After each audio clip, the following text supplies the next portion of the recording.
I expect Mickey Gall to win it tomorrow, fairly easy, but we'll see. Great for CM Punk. Yeah, but see, that's a perspective that I'm hearing from a lot of people. Well, Mickey Gall is a future prospect, and he is going to just walk right through CM Punk because look what he did to that guy Mike Jackson, and he's just this great fighter, and we're going to be hearing about Mickey Gall going forward.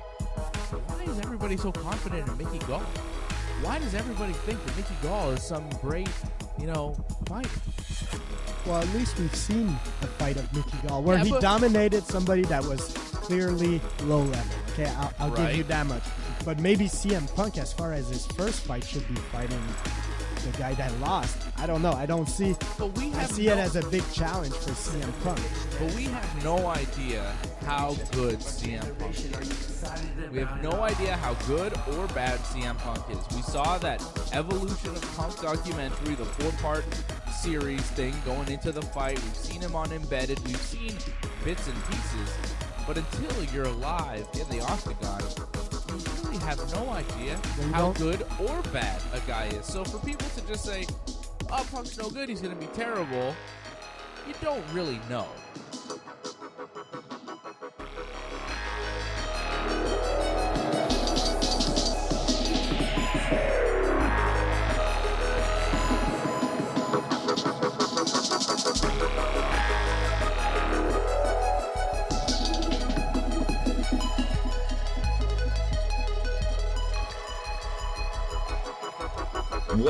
What up, everybody? It's Pulver. I'm here with Chris, and we're back for the Sound of Violence podcast. What up, dude? How goes it over in Rotterdam? Everything's good, man. Everything's real good. So, hella rainy over there?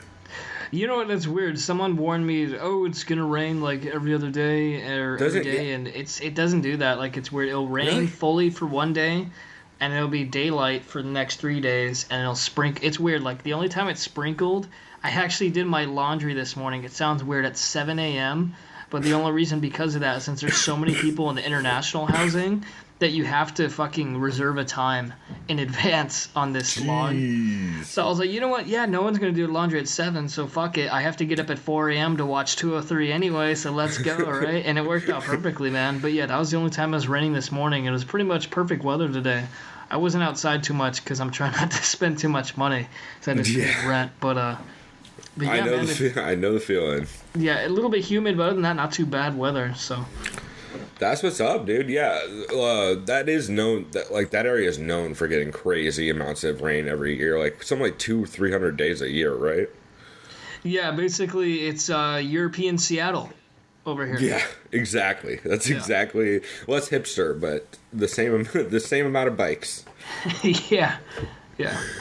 That's hilarious. I'll take the more amount of bikes over the hipsters, so that's a good exchange for me. You and me both, Brett. That's hilarious. All right, well, we are jumping in. We are recording this on Sunday, the 11th. And we are doing this as like a wrap-up show for UFC 203, which was fucking chaos. We'll talk about that in a bit. But why don't we go ahead and jump into our first segment, which is the podcast we've been listening to this week. Have you listened to, you pick up any new shows this week, or are you still... Let's see. Let me pull up my stupid fucking thing that I wrote down. Yeah, I listened to Ringside Report. Oh, that's right. That's the one I signed for you, right? Yeah. I listened to MMA Hour, but only the ones I wanted to listen to. It sounds fucked up, but...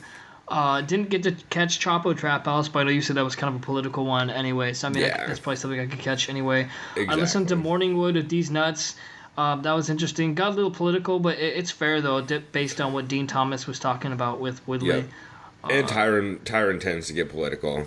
Yeah, but which I don't mind. He always has a really his approach. He's really he's really moderate, so that's why I don't want to listen to him. So yeah, he's on the moderate side of crazy, and I'm a big fan of it. And then as far as Unfiltered, I listened to... I listened to the episode with... What was it? Cejudo and Benavidez. And I listened to the Miocic and Bill Engvall, and where Ray. I didn't really listen much to Bill Engvall because I'm not gonna say I don't care who the about fuck cares comedians, about, but I don't give a shit about Bill Engvall. But yeah, but also, Ray Longo was hilarious. It's insulting to call Bill Engvall a comedian. Yeah, let's just I don't know what to call him, but yeah, he's not a comedian. He's a plaid entertainer. We'll call him that. But yeah, so why don't we start at the top? So we assigned the Ringside report to you last week. What'd you think of those guys? I liked him a lot. What's his name? It was Garcia and Simon something, Fred right? Garcia and David Simon. I liked him a lot. They're out of Canada. That show is basically it's like an AM sports radio show, but it's really good. Yeah, I enjoyed listening to what they had to say. They had a lot to talk about the welterweight division, which is obviously, besides the lightweight division and possibly the featherweight, the most talked about division in all of the UFC and the most competitive. Yeah, I mean lightweight and lightweight and welterweight are my favorite weight classes by far. Yeah, I think those are the two weight classes where I don't know if we're going to see champions interchanging at a rapid rate, but I wouldn't be surprised considering how competitive everyone is in those two respective divisions. So especially with just crazy murderers in those divisions. But yeah, what I noticed mostly is they were just talking about theoretical matchups. With George St. Pierre. I think they were talking about Rory McDonald and how he's going to do in Bellator. It's kind of hazy for me since I listened to this one, I think about a week ago, because it was one of the earlier episodes. But all I'll really say is I really love their insight. They're both very educated, and as far as what they know with which camps everyone's from and the matchups, stylists. I liked them a lot, and I'm definitely going to be listening to them all the time going forward. They're out of Montreal, and they have, I think they're it's either them or actually it might be the Hammer MMA. One of those two Canadian MMA shows have guys like Robin Black on a lot. Actually, I think it is no, you know what? That's John Pollock's show. God, there's so many Canadian MMA podcasts. But I really like those guys, especially the Asian dude. What's his face? Not David. Fred Garcia. I think he's Asian. He sounds Asian. Maybe he's Filipino. He's probably Filipino. Something like that, yeah. But he's that dude's really funny, and he always checks David Simon when he starts getting a little wild with his ideas. Did you hear the one where they were talking about these fights? No, because unfortunately I listened to it last week. Oh god, that was loud. By the way, I'm opening a Humboldt Brown Ale right now because I'm hungover. So shouts out to drinking at 11 a.m. on a Sunday. Oh, speaking of that, can I tell you a quick little story? What happened to me last week? Okay, it was a lot of fun. Stories from Rotterdam. Yeah, I'm not usually the clubbing type, right? So since you seem like the clubbing type. I know, right? The thing is, it's nice here not having to worry about to drive a car. So let's just say I drank too much, which I did because I went to a social event with my classmates, and I had about 6 or 7 beers there. Right. Was feeling as you fine. do. As I do, as an American. Yeah. They expect that of us. That's right. Then I went about nearly 2 to 3 hours later. Went to a decent club. They actually play. I always get a trip when they play Outkast, at least good old school Outkast and DMX. It's Hey Ah, right? It was actually they played AT Aliens. That's why I was like, wow, whoa, actually surprisingly great. And they had some. I never would have guessed that. Yeah, because I remember I was texting the other day saying my Dutch neighbors down below me across the flat always play outdated hip hop. However, you said at least about 5 years out. However, at least the club knows what they're doing. But anyways, I was dancing with an exchange student of mine. She was a really sweet girl. I'll leave it at that. Let's say I drank too much. Everyone drank too much, right? I had no idea what happened. The last thing I remembered is someone had their arms on me, not in a violent way, and put me in a van. And I was like, wait, what the fuck is going on, right? Am I being kidnapped? But then I realized it was the police. Oh, I'm like, okay. The police took me home. See, this is the difference between Wait, what? What does that mean? I was drunk in public. And so they just took you home? This is the thing. Okay. If this was San Diego, PB, anywhere, right? I would have been slammed on the fucking ground, kneed, and drunk tank. Here, they're like, oh no, this kid is not violent. He's obviously drunk in public, so let's ask him where he fucking lives. Thankfully, I had the common sense to give them my address. So that's right. When I woke up on that Wednesday early morning, I was so freaked out that I had my wallet, I had my room key, I made it in my room, I had everything that I needed, including it was nuts, dude. And by the way, that was the worst hangover I've had in about a year. It was fucking nuts the whole day. Man, what were you drinking? There's a shitload of Heineken, Leffe, whatever I was buying. I got a Moscow Mule, which was made terribly, way too sweet, but whatever. Also, I don't think they have limes over there. No, they don't. They That's do what not. I'm saying. Yeah. So that they was use my like the weird mistake. shitty lime juice stuff. I am not a cigarette smoker. I know you know that, but it's tradition in Europe. Everyone smokes. I'm not gonna say I don't like it, but I don't like it. I just don't like secondhand smoke. But whatever. I don't have the right to tell someone don't smoke. If you want to smoke, fucking go for it. But either way, I ended up smoking some cigarettes just because when every attractive girl is doing it, I'm gonna do it too. Why not? Hey, that's always the right way to start bad habits. Is the pretty girl doing it? All right, cool. Method's dope. But then. Either way, yeah, that's my short story. I'll leave it at that. Got super fucked up. The cops are nice here. Thank you, Rotterdam Police. You are very kind for taking me home. So that's all. I'll leave it at that. And that was nuts. Yeah, this episode's sponsored by the Rotterdam Police. Shouts the fuck out to you guys for being cool. And the beer that I'm drinking on is, I believe it's a German beer. I will definitely butcher the name. Schultenbrav Premium Pilsner. 1988. Oh, so it's pretty new. Guess how much a 6-pack of this thing was? Like, I'm going to say either like $4 or like $40. Try $2.80. Oh, fuck. How is it? I know, it's actually, it tastes kind of like Rolling Rock, so I can't complain. Hey, that's not bad for $3 6-pack. I'm drinking Humble Brown from Humble Brewing Company. It is made with hemp ale, or with hemp seeds. It seemed appropriate, because I'm high as shit right now. Oh, and that's the thing, too. I've been smoking about 300% increase, obviously. No. Well, and pretty much any amount is like a billion% increase for you, right? Because you know me with my fucking baby lungs. Now these baby lungs are fucking not becoming so baby lungs anymore.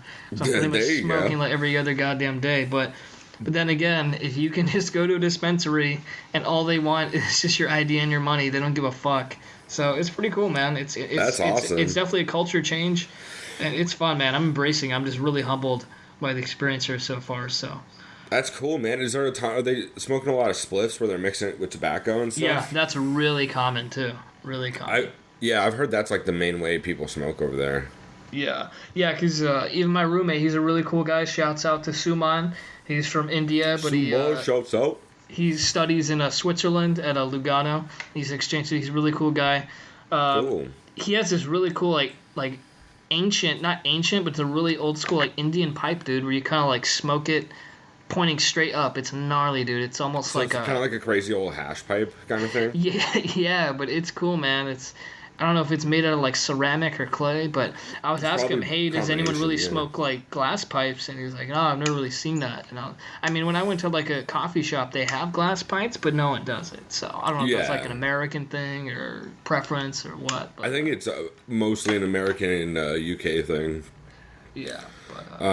That's awesome, dude. Fuck yeah.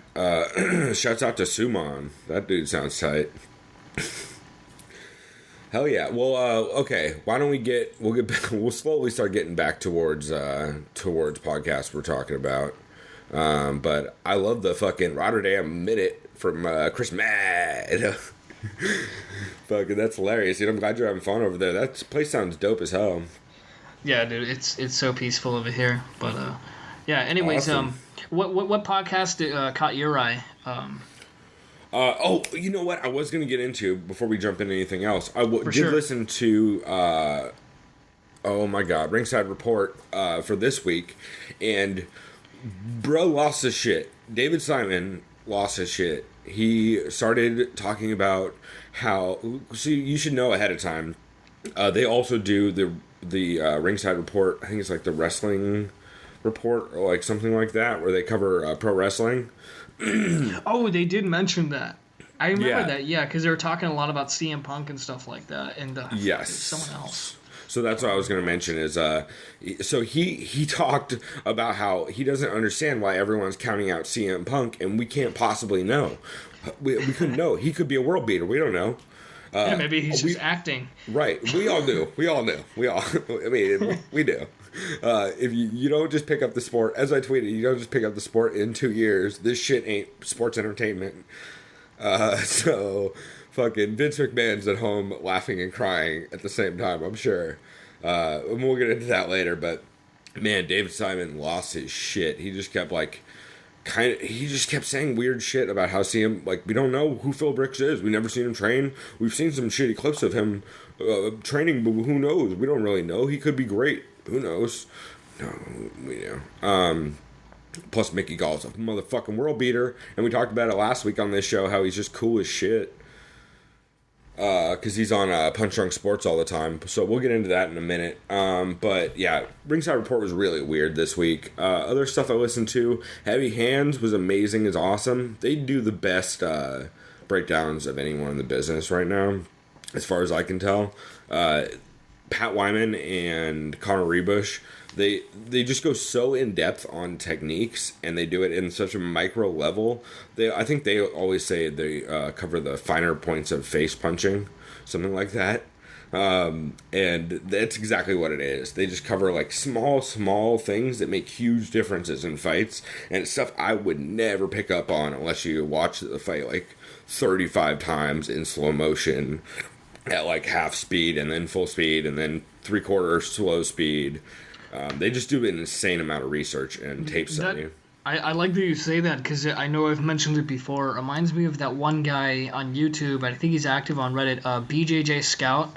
I think BJJ Scout is amazing. Yeah, he's one of the best for sure in breaking him down and Farasa Hobbies. Yeah.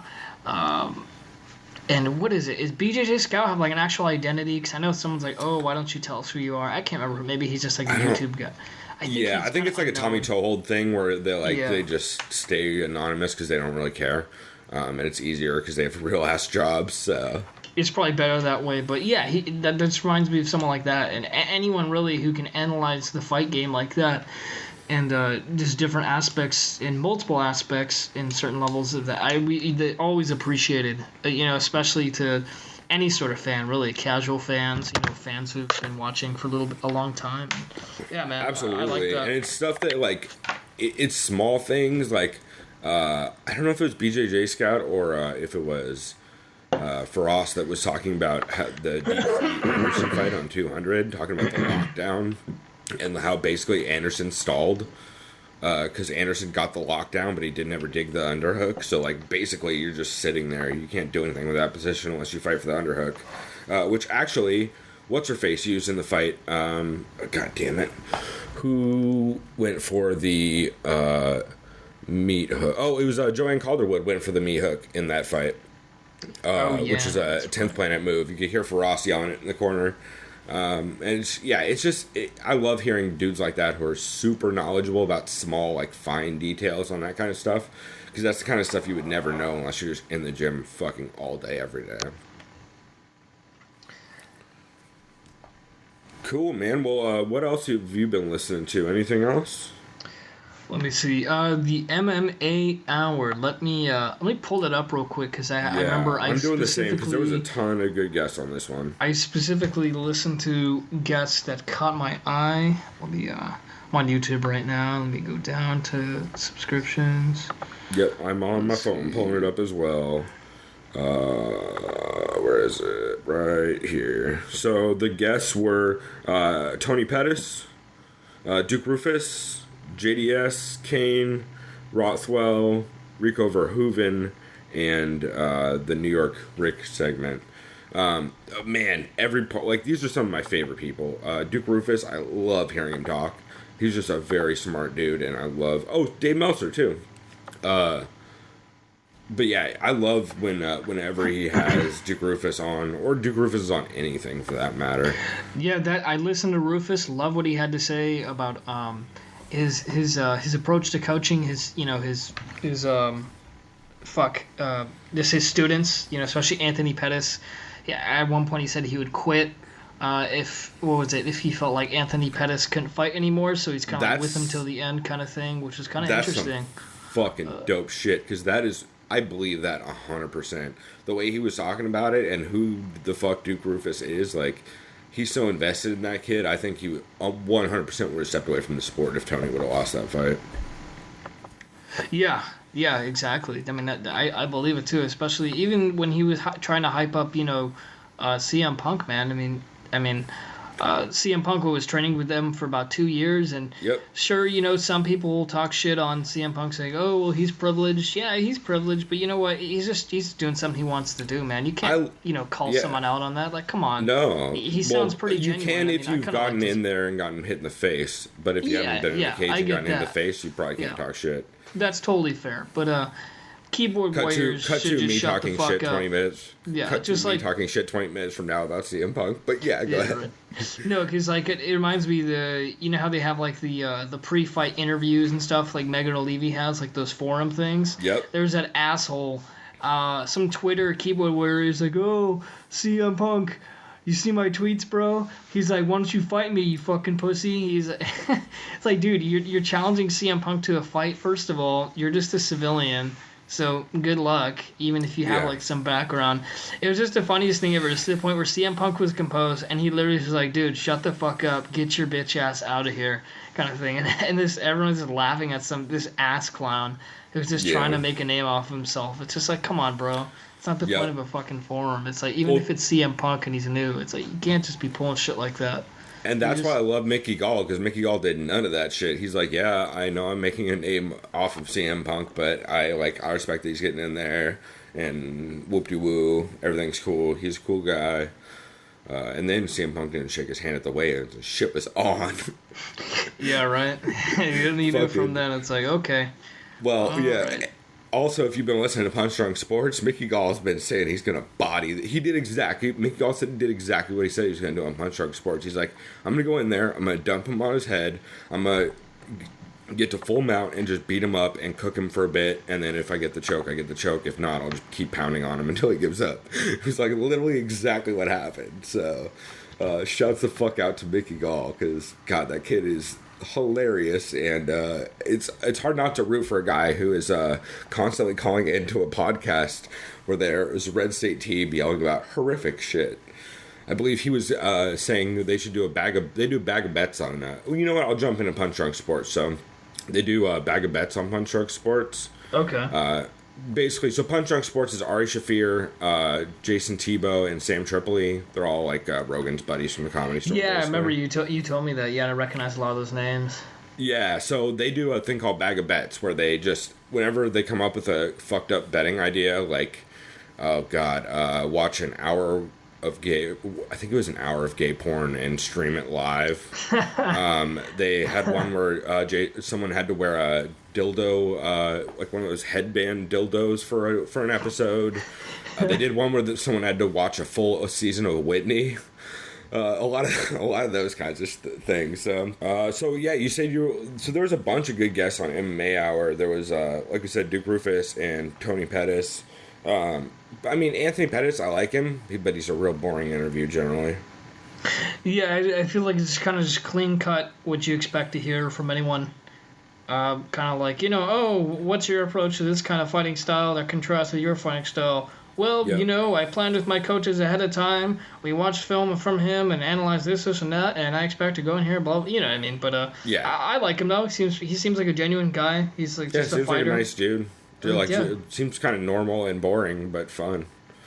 Like, compared to the rest of that division, anyway. He seems like Eddie Alvarez walking with Ariel Helwani through the streets where there's, like, fucking needles on the ground and shit. Like, that kind of shit compared to Tony Pettis is like, he seems super normal.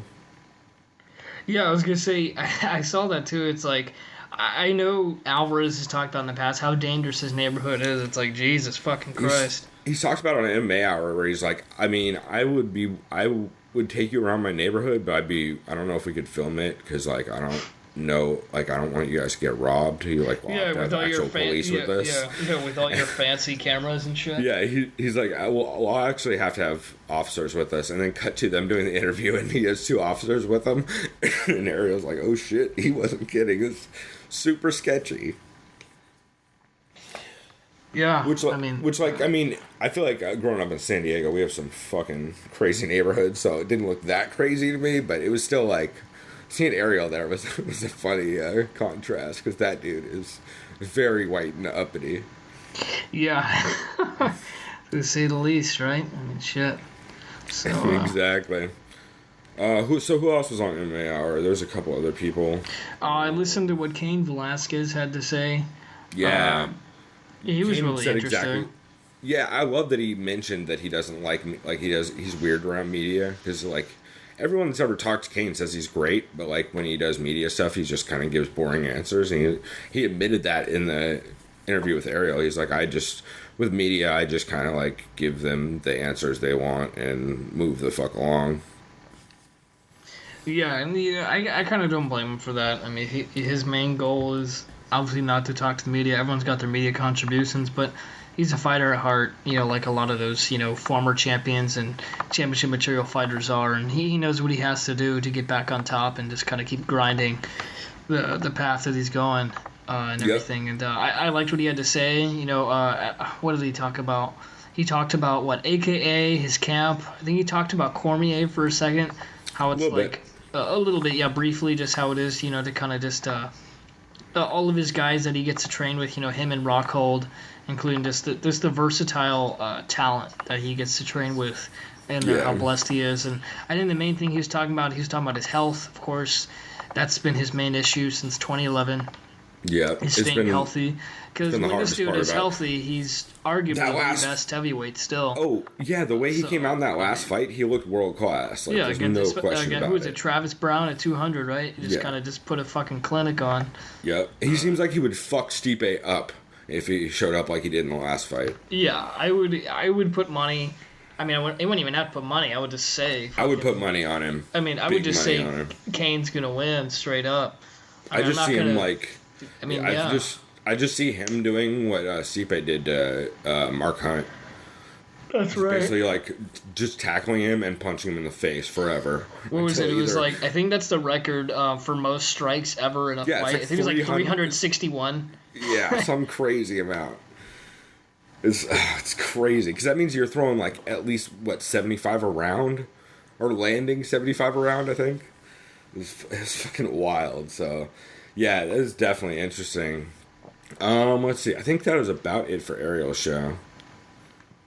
I think that was all I really listened to from the MMA Hour. Cool. What we talked about Ringside Report. What other ones did you listen to? Yeah, the only. Like I told you, I listened to what Stipe had to say. I listened to Cejudo and Benavidez on UFC Unfiltered. So I haven't heard that one. Have you watched any of the new Ultimate Fighter season yet? I have not gotten a chance to do that, unfortunately. However, I have seen some clips on Reddit, and goddamn, Cejudo and Benavidez both seem like ass clowns. Not trying to discredit them, but goddamn it, they are both seem like a bunch of idiots, and it's really unfortunate. Like, if I was legitimately on one of your teams, I would be like, dude, this is my fucking coach. God damn it. That's literally how I'd be. It's kind of mean, but oh man, especially Cejudo. Jeez, that's kind of what I expected from that dude. That guy embarrasses himself every time he opens his mouth. And then Benavidez, he's just a bully. I mean, because he's Team Alpha Male. I mean, I know I'm, whatever. I'll talk shit on Team Alpha Male. I know they're a fantastic camp, for what they do. They're high. They're a high end. They're talented. I'll call them that. But they can't beat Cruz yet. We'll see. With Garbrandt. Oh, they can one time. Yeah, one time, and that's it. But yeah, depending on if they give Garbrandt that title shot, which I hope they don't. I get it because of money, but for ranking sake, please give him Dillashaw because that'd be hilarious. And true, but have you seen the rankings? They're made by garbage people. Yeah. That's another division too that's so highly competitive. It's kind of nuts. It's kind of up in the air, especially with another fight we'll talk about later that I won't obviously mention. That was from 203 in that bantamweight division, which. That was, someone's got to hang it up. But either way, I'll leave it at that. Cejudo and Benavidez, the interviews are okay. I think that was expected from him. Yeah, Benavidez is always like cool, but like pretty. Yeah, he was talking about how he has nothing against Cruz. I think he's legitimately the only guy from Alpha Male that doesn't actually legitimately dislike Dominic Cruz. He also seems like the most normal person from Alpha Male. I mean, yeah. Like, the least bro and the most, like, just kind of a person. Yeah, I think, and Cejudo, like I said, was only in there for 10 minutes. All he kept talking about was how he's an Olympic wrestler, blah, blah, blah, grew up in a poor neighborhood. We get it. So the same story he said on every podcast times. Forever. And then the Stipe was fantastic. Awesome Stipe personality. was the Stipe! Yeah, Ray Longo was great, too. Love Ray. He kept giving Stipe props for, he's like, oh, you have an Italian wife. You're smart. And he's like, but it's dangerous too, or something like that. You know what I mean? Yeah. Ray Longo, that was one of the best episodes I've heard in a long time, was Ray Longo, Stipe, and Matt Serra all talking, because they all just have weird fucking jokes, and they're also campy and just fucking, it's just, every part of that was so American. Yeah, and then Matt Serra getting perverted as much as he can. Of course, with the sex jokes and everything, but he's got to keep the balance with the flow and everything, so... Yeah, I was... Always appreciated from his end. Yeah, it was a little weird hearing him and Longo, just because it was less of a podcast and more of them just shit-talking each other and then complimenting each other and then feeling the need to shit-talk each other because they complimented each other. So it was pretty chaotic. Yeah, like the whole, what was it, Sarah talking to Longo saying, oh, if you're on Match.com, what age would you say you are? He's like, I'm 58 fucking years old. He's, I don't think I'm going to be on a website like that or some shit. I don't know what he was talking about. I thought shit was fucking hilarious. I think they were talking about cock pills, like Sarah always brings up in about almost every episode. But, no, these dick pills. Yeah. Either way, dude, it's always a fucking trip. Those guys crack me up. So it was a fun episode, and Stipe's a hilarious guy, especially from watching all the episodes of UFC Embedded. That dude has good character and everything. Yeah. So. Oh, and him and the Stipe and John Volante stories were hilarious. Oh, that's what it was. Yeah, he's like, who was it? Matt Serra? Or no, it was Stipe saying John Volante when he talks. You're like the Gordon Fisherman fish sticks guy having to wear like a fucking raincoat on. When he talks or something like that. I thought that was fucking great. Yep. So, it was just a hilarious episode overall. I totally agree. Let's see. So some other ones to check out. What did I listen to? I listened to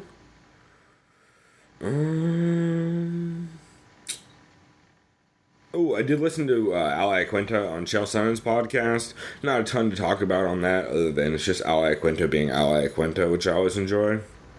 Probably pretty fired up kind of thing. Oh yeah. Chael got him fired up really early on. Because Chael, even before he started the interview, he's like, there's two Als. There is Al that is the cool guy to hang out with, that is funny, and then there's Al that is post-fight angry and funny, and they're both my favorite. And he immediately brought up some shit that he knew would aggravate Al, so Al starts popping off and saying crazy shit. But it was just overall, it's just classic Al Iaquinta and pretty funny. I was going to say, what's been the deal with Al? Has he been battling injuries? Because I haven't seen him. He had knee surgery.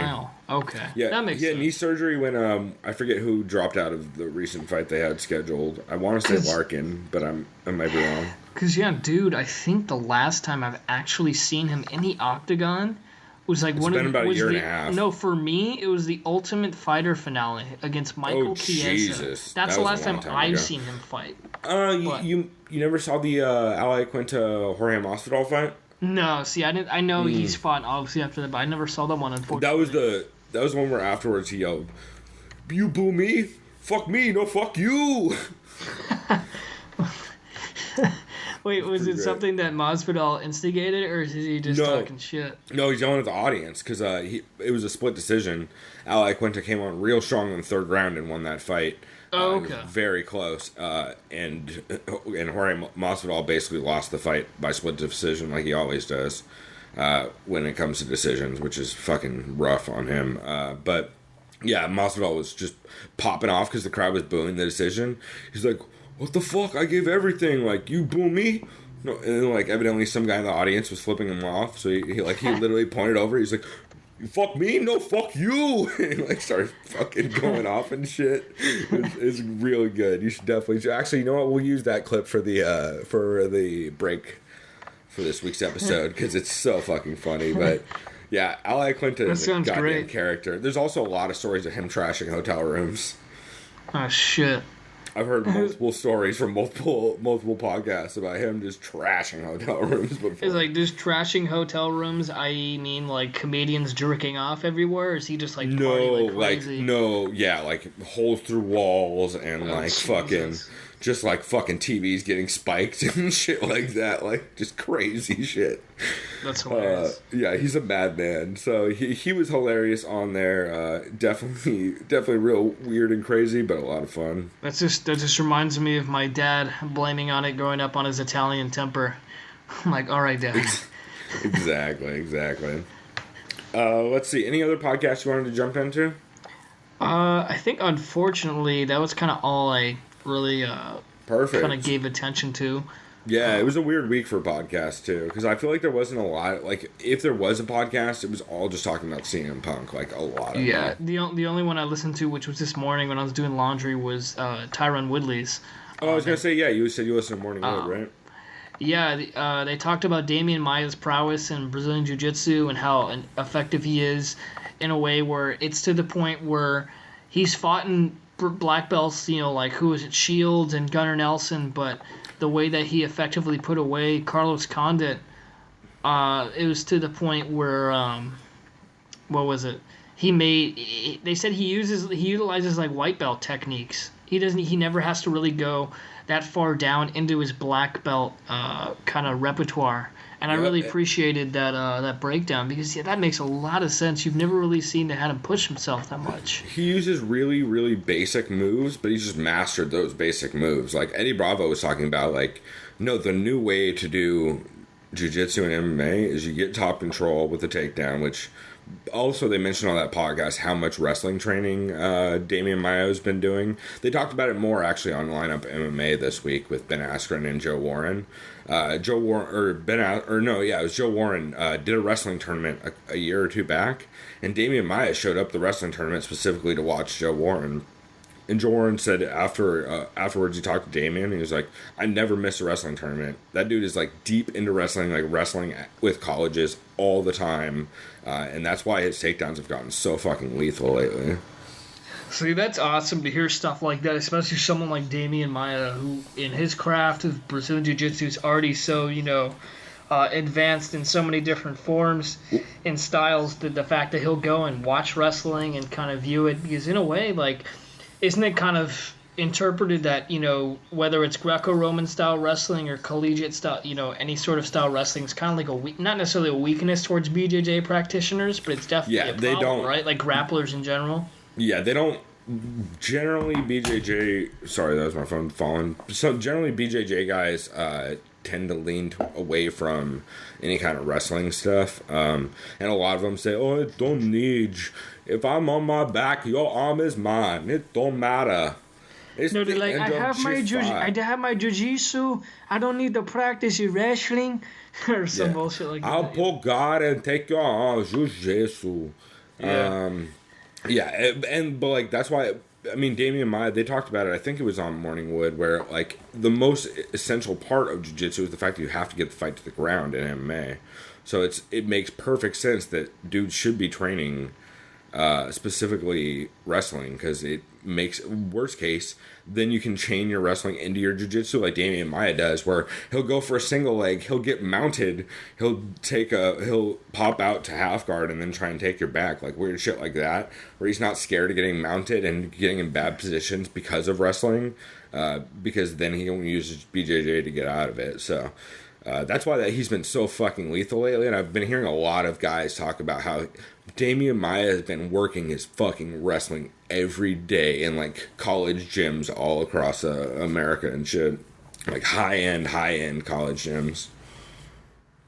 Yeah, man. That's awesome. You can only credit him so much more than that. That just shows how much that he's really committed, man. Because I know it's to the point. Oh fuck! I think it was. Who was it? It wasn't him. Or no, what was it? I know Maia wants a title shot, but he said something else too. Maybe it was someone else. I can't remember, but At this point, I think he says he knows he'll wait until Wonderboy gets a shot, and then we'll get the winner of Wonderboy versus Woodley, depending on if that pans out, obviously. Yep. Which I imagine, if I were to guess, Woodley and Wonderboy is going to be the co-main of 205. I would be very surprised if that's not announced in a couple. I agree, but I'm not positive, and I need to rewatch the ad they ran during the pay-per-view.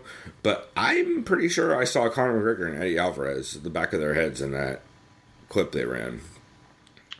Yeah, because what I saw is the rumor right now, right, is that that's going to be the main event. However, negotiations were kind of going a little, let's just say, slow. Because what Conor wants to do is he wants to hold on to his 145 belt. He wants to defend that in January or February. Apparently that's what he wants to do. Because I get it. Marketing, right? He wants to be known as the only person to have two belts at the same time. And you know what? I won't be surprised if Dana lets him do it. Because it's marketing. It makes sense to sell the fight that way. Like, you wouldn't strip him of his belt. The only reason you strip him of his belt is if he's not fighting for the title at 155. Like, if he's fighting not for the title, then you strip him. If he's fighting for the title, why strip him? Because it just makes your fucking marketing budget go way higher, and you're going to get buys just off the fact that it's champ versus champ. And it's like, this is the thing. I think it will be announced. Me and you both probably think that, yes, 205's main event will be McGregor and Alvarez for the 155. I just don't see that not happening at this point. I don't know. I'm not as convinced. Because someone was saying, oh, then what's the co-main, right? And it's like, well, I was thinking... John Jones? See, people are saying John Jones could...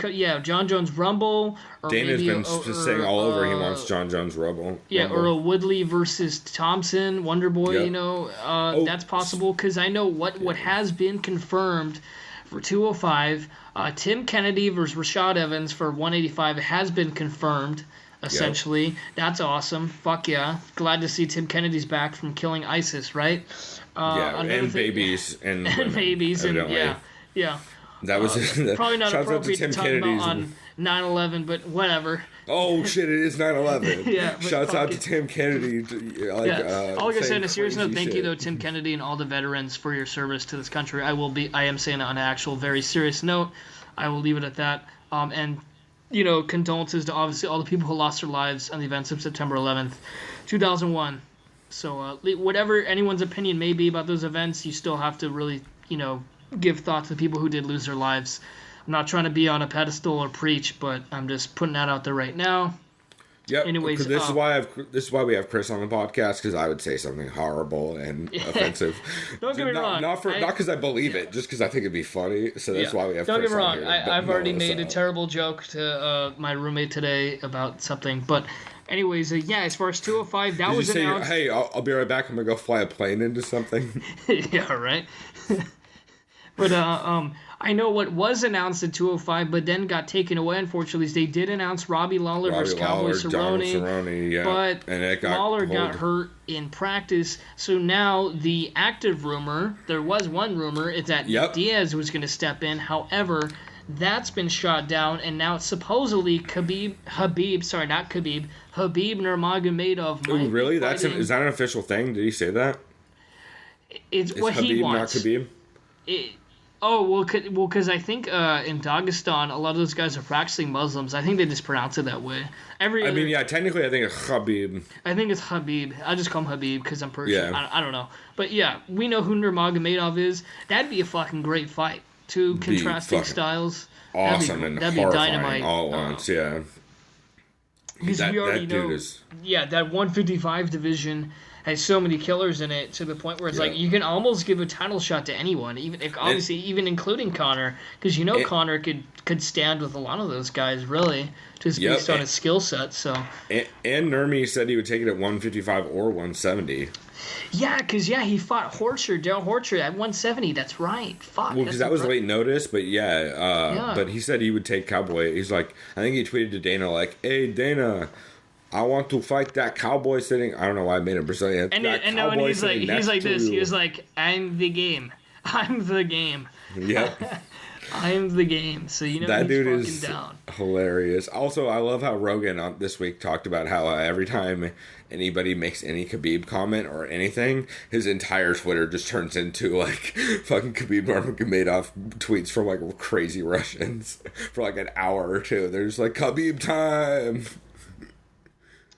Yeah, that's right. Yeah, especially I know there was that whole what was it?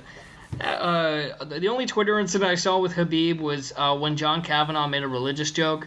I get it. You can make jokes, but when it comes to Islam, I mean, you can joke about anything. But Khabib, see, the thing is, people misinterpreted the way Khabib responded. All Khabib said is be careful. He wasn't threatening Kavanaugh. It's just saying he was just saying. No, dude, he's just like letting him know, like, hey, by the way, people take that shit seriously, so maybe be careful. Because everyone was like, oh, bro, what did he fucking threaten? It's like, no, dumbass, he's not threatening. He's just telling you just don't make jokes. That's also, it's like one of those things where it's like it could become a threat if you push it further. But as currently, he's just letting you know, like, yeah, it's probably not a good idea. It's. Khabib's. I love Khabib. He's a motherfucker and he's a monster. But I wish he could just stay healthy. Yeah, man. I mean, because dude, I've seen like people online go, "Oh, yeah, I know he's 23-0, but he doesn't deserve a title shot." Like, you know what? Fuck you. I don't agree with that, dude. Come on, he beat RDA. Yeah, that was that like sounds like some motherfuckers who've never seen him fight. Because like the name I always see. Who deserves a title shot at 155? Most people will go Ferguson or who was it? Ferguson, Khabib, or Conor, I guess. I mean, I get Conor though, because that's like literally his natural fighting weight, and he's a big draw. He's gonna get murdered by anyone in the top of that division because they're all wrestlers. Yeah, that's the thing too. Like, Eddie Alvarez is gonna pedest that dude so fucking bad. Exactly. It's gonna be so ugly. I almost think one guy that Conor could stand to bang with is probably Cowboy at 155, just because Conor has good strike. I mean, I could see that just being a striking clinic. Yeah, but I still see Cowboy taking that. Yeah, because he's got the mat. Although Conor does game plan well, and Cowboy has trouble to the body at 155. See, that's the thing, man. The fucking win over Deez shows that Conor is such a smart and fucking... it's weird, man. Guy knows how to game plan, so that's why I can't necessarily count him out, out of like the bigger guys. It's just all about stylistic matchups. Like you were just saying, a lot of these top 155ers are wrestlers, man. So it's interesting like you and me talked about during the fucking 202. Is that what card that was? Yeah, it was 202. So we talked about it after the what's his face fight. Who's his gumpy little bald-headed friend? You're talking about Artem, the human Artem torso, Lobov. Lobov. So Artem Lobov came out and started throwing hella leg kicks against Chris Avila, and I immediately was like, uh-oh. This could be a thing. And like this might be Conor, right? And then of course, me and you were just like, oh, right at the beginning of the fucking fight. Yeah, well, Conor was bringing people out for that, for Artem for that, and they were like that, and he specifically trained leg kicks, so it's like, or to mimic Chris Avila rather. So and Chris Avila has kind of a similar style to Nate and Nick. So the second I saw those leg kicks, I was like, oh, this might be bad. And then I was like, I immediately said, if the first 30 seconds of this fight we see more than one leg kick from Conor, this is going to get real interesting. And then cut to Conor throwing like 45 leg kicks in the first couple seconds. So it was fucking wild. Let's see. So the only other podcast I wanted to cover, now that we've meandered all over the place and I lost my phone somehow, the only other podcast I wanted to cover is Punch Drunk Sports. Punch Drunk Sports had... Oh, actually, real quick, Roundtable from Sherdog. The Roundtable podcast that Sherdog Radio Network does, they basically just break down the card, give thoughts on each fighter. Generally, they have great people on, normally hosted by Jack Encarnacio of the Laps Fan fame, which is the best wrestling podcast ever. I don't give any fucks about pro wrestling, but I still listen to Laps Fan, because Laps Fan is fucking hilarious. Especially when you go back and listen to the old ones, they're like fucking... It's just JP Sorrow doing Hulk Hogan impressions and Jesse the Body Ventura impressions. Oh my! That's real good. Yeah, well, they did. So Laps Fan did every. They went back and did a review of every WrestleMania, match by match, and it's fucking hilarious. So it's a lot of the Macho Man going at it. It's just fucking funny. So, anyway, Jack Encarnacio wasn't on the Roundtable this week. Instead, TJ hosted. Jordan Breen and Pat Wyman from Jordan Breen from the Jordan Breen Show, formerly from the Savage. I almost said Savage Dog Show. That's not right. The Cheap Seats podcast. And Jordan Breen was hilarious. Pat Wyman, of course, from Heavy Hands, was giving really good insight. He talked about, actually, Fabricio in this fight, because he's trained at King's MMA a lot, Pat Wyman has. And he's talked to Fabricio a lot, and he's actually sparred with him once, which a quote from him in that podcast was, "I sparred with Fabricio once. It did not go well for me." And yeah, he says Fabricio's, he describes him as a shit-eating wild man, which exactly describes how Fabricio fought in the fights last night. So yeah, especially the fucking opening seconds, man. And the rolling thunder kick, like he's just a shit-eating wild man is the right way to describe that dude.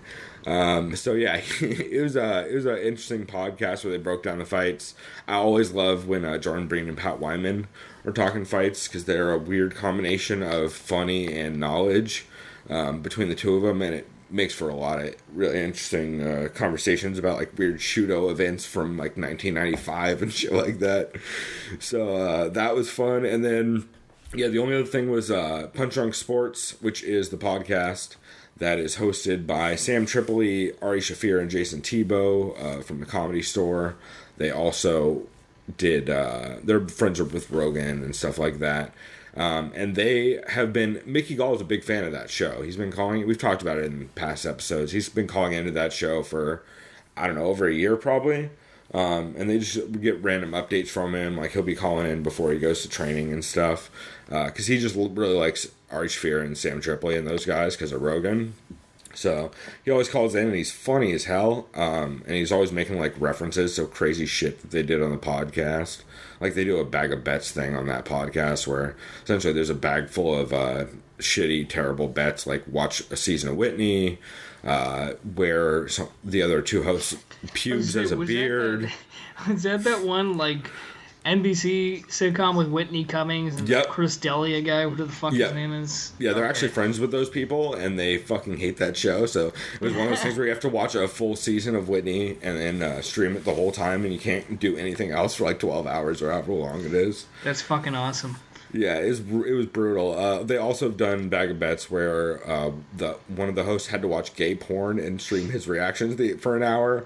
That sounds like something out of Tosh.0. Yeah, it's a lot like that. Like they did one where one of the hosts had to wear one of those like headband dildos for a while, just like weird shit. They call it dildo corn, which makes sense. What the fuck? But yeah, it's a weird fucking show. But Mickey Gall called in and he was hilarious. He talked about on the show, he literally walked through like what he's going to do to CM Punk, which he's talked about multiple times. He basically was just like, listen, he can't hang with me, so I'm just going to take him down. I'm going to punch him in the face and cook him. And then if he gives me a choke, I'll take the choke. If not, I'll just keep hitting him, which is literally what happened. But they did that, and then he talked about all that stuff. He also, I think they talked, actually, I don't know if they brought up the walkout song. Do you know the story on that? Yeah, when I was watching Embedded. Oh, you know what? Yeah, Rogan brought it up on the podcast, or on the broadcast, right? Yeah, when I was watching Embedded, Mickey showed him driving to, like, open workouts, and he was just saying, I don't know if it was to his trainers or his dad or someone like that, was saying, do you know what song I really would want to do? You know, it would be, hey, Mickey, you're so fine. And then, like, Dana fucking calls him and just basically like, no. And he's like, all right.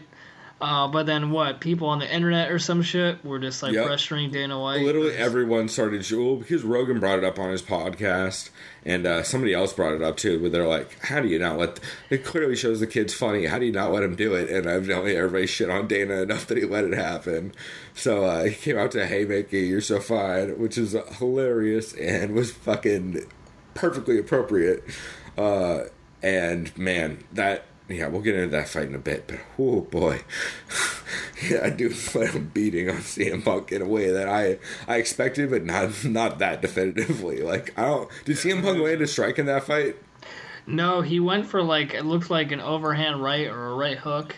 Something, but he just got double-legged and then 8 fucking elbows and fists for the next 3 minutes. Yeah, but Mickey Gall is great on Punch Drunk Sports. He will, I'm sure, be on the next episode of it, and I would definitely keep an eye out for that because it's going to be very funny. He's a funny fucking kid, and Jason Tebow on that show is hilarious. He always tries to get CM Punk. He always tries to get Mickey Gall to do and say fucked up things. He's like, I don't want to get you in trouble, but fuck Dana, right? Like shit like that. So it's definitely worth checking out. I think that's all the podcasts I wanted to cover. You got anything? No, that's pretty much for it for me too. Perfect. So we are going to go ahead and jump into our next segment. We're going to go over briefly the Fight Night card with Arlovsky and Barnett, and then we're going to jump into the 203 recap. And then we have to break down the next week's fights, because there is a card coming up next week as well. Because we're in the season where I think there's a card every weekend until October or till November or December. Yeah, I think that's it. Should be pretty interesting. So we will take a break. I'm gonna go grab a new beer, and we'll be right back, bitches. Cool. I am gonna go piss because I gotta piss my pants. Cool.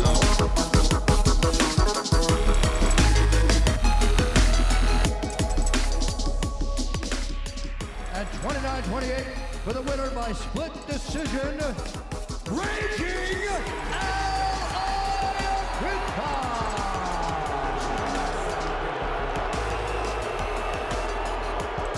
Give me a minute now. Give me just a minute. All right, well, the crowd doesn't like the decision. Just give me a minute here with Al Iaquinta. Congratulations, 4th consecutive win. You really rallied after a tough first round. I know you don't like that crowd reaction, but you were strong in rounds 2 and 3. Congratulations. Your thoughts on the fight? Whatever, man. Are you guys booing me? You better not boo me. I fought my ass off. You.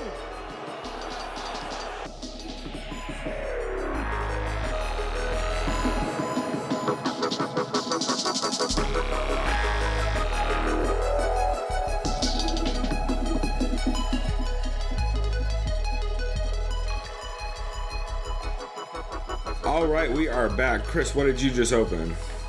Another beer, Schultenbrauf. Some German. Schultenbrauf. Yeah, some German beer.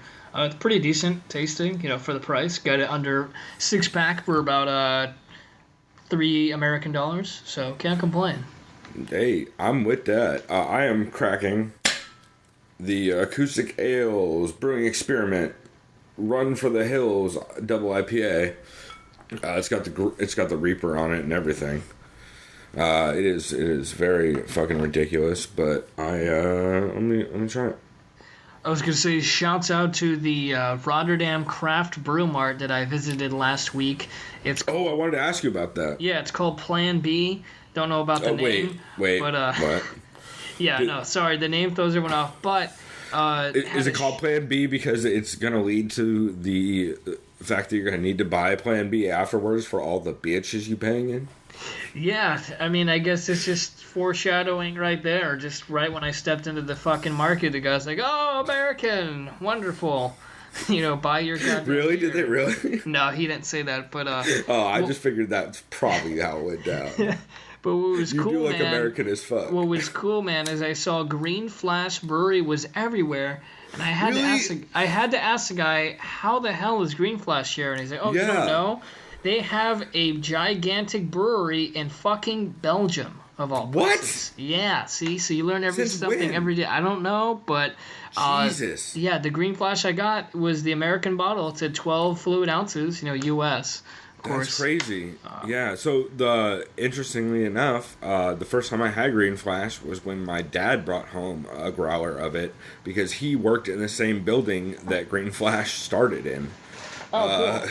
Yeah, he worked in some government contract accounting bullshit office, but it was in the same building as where Green Flash started.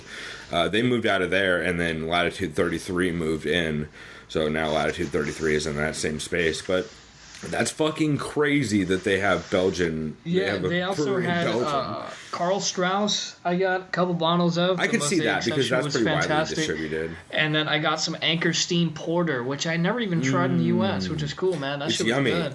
Yeah, really Anchorstein Porter is good, but it's kind of a weird, like, Christmassy kind of porter.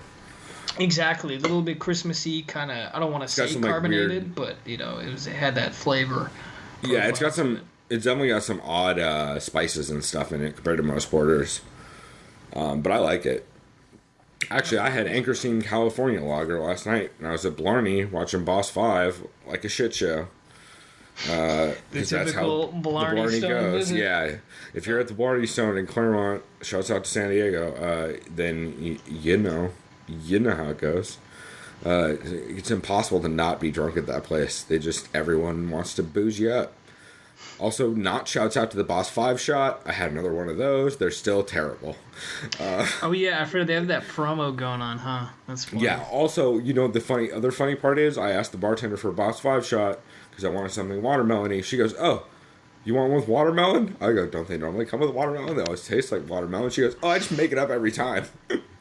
Oh my god. Yeah. So careful with that. Also, I had to take a shot of gin, which was, no one does that. I took a shot of well gin because the lead singer was not wearing shoes, so I lost a bet. Oh my. I made a bet with the girlfriend that is he going to be wearing shoes or not, because he never wears shoes, but he wore shoes the last time. I lost that bet. Are you talking about like Remy's wife or girlfriend? No, with my girlfriend I was talking about. I made the bet that Remy wasn't going to be wearing shoes. Oh, okay, yeah. I let her pick, actually. I was like, listen, we're going to make a terrible shot bet. She hates Bailey's, so I was like, all right, you're going to get a shot of Bailey's. I'll do a shot of gin, whoever loses. And I lost. To be fair, though, I was so close to not losing. He wore flip-flops all the way up to the stage. He wore flip-flops on stage, and then the song started, and he took off the flip-flops. See, to be fair, when I used to be up on that stage, I would never be barefoot. That's because you're an adult. Yeah, I just like the health of my feet. Right. That's a good point, too. That's a horrible place to be walking around barefoot at. It's just pure death on that stage, as far as I can tell. All right, we are way off topic. This is the Sound of Alice podcast. We're talking about local drinking establishments in Claremont, San Diego. We are going to jump into some of the fights that took place recently. Let's see. So there's actually been 2 events since we last recorded, because we're slow on the uptake. There was the UFC Fight Night 93 Arlovsky versus Barnett card, and then last night there was the UFC 203 Miocic versus Overeem card. We will briefly cover this Fight Night card with Arlovsky and Barnett, but I thought it was pretty fun overall for like a card with a lot of small names on it. Yeah, I liked it. Let's see. It kind of caught me at a bad time because this time difference is kind of killing me as far as watching these fights. Which is ironic because that one was actually at regular time for you. Fuck, was it? Let me see. Yeah, remember that was the one that was in it was in Germany, so it was actually like at night for you. Okay, you're probably right. The Hamburg card. You remember what I'm talking about? Oh, I think I was out partying that day. That's what it was. I was at a party on that Saturday, so that was my selfish reasons why I missed half the fight.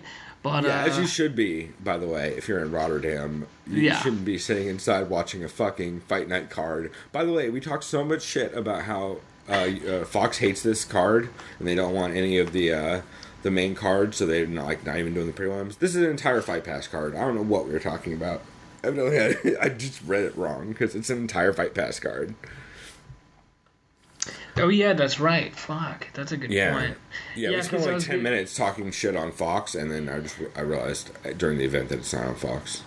So I was gonna say because the only fights I caught on here was the first one I thought was Justin Ayari and Jim Allhead, and then I watched the rest of them from that. Yeah, I don't remember. I remember a little bit about that Wallhead fight. I just remember it being pretty scrappy and crazy. Yeah, it was a close split decision.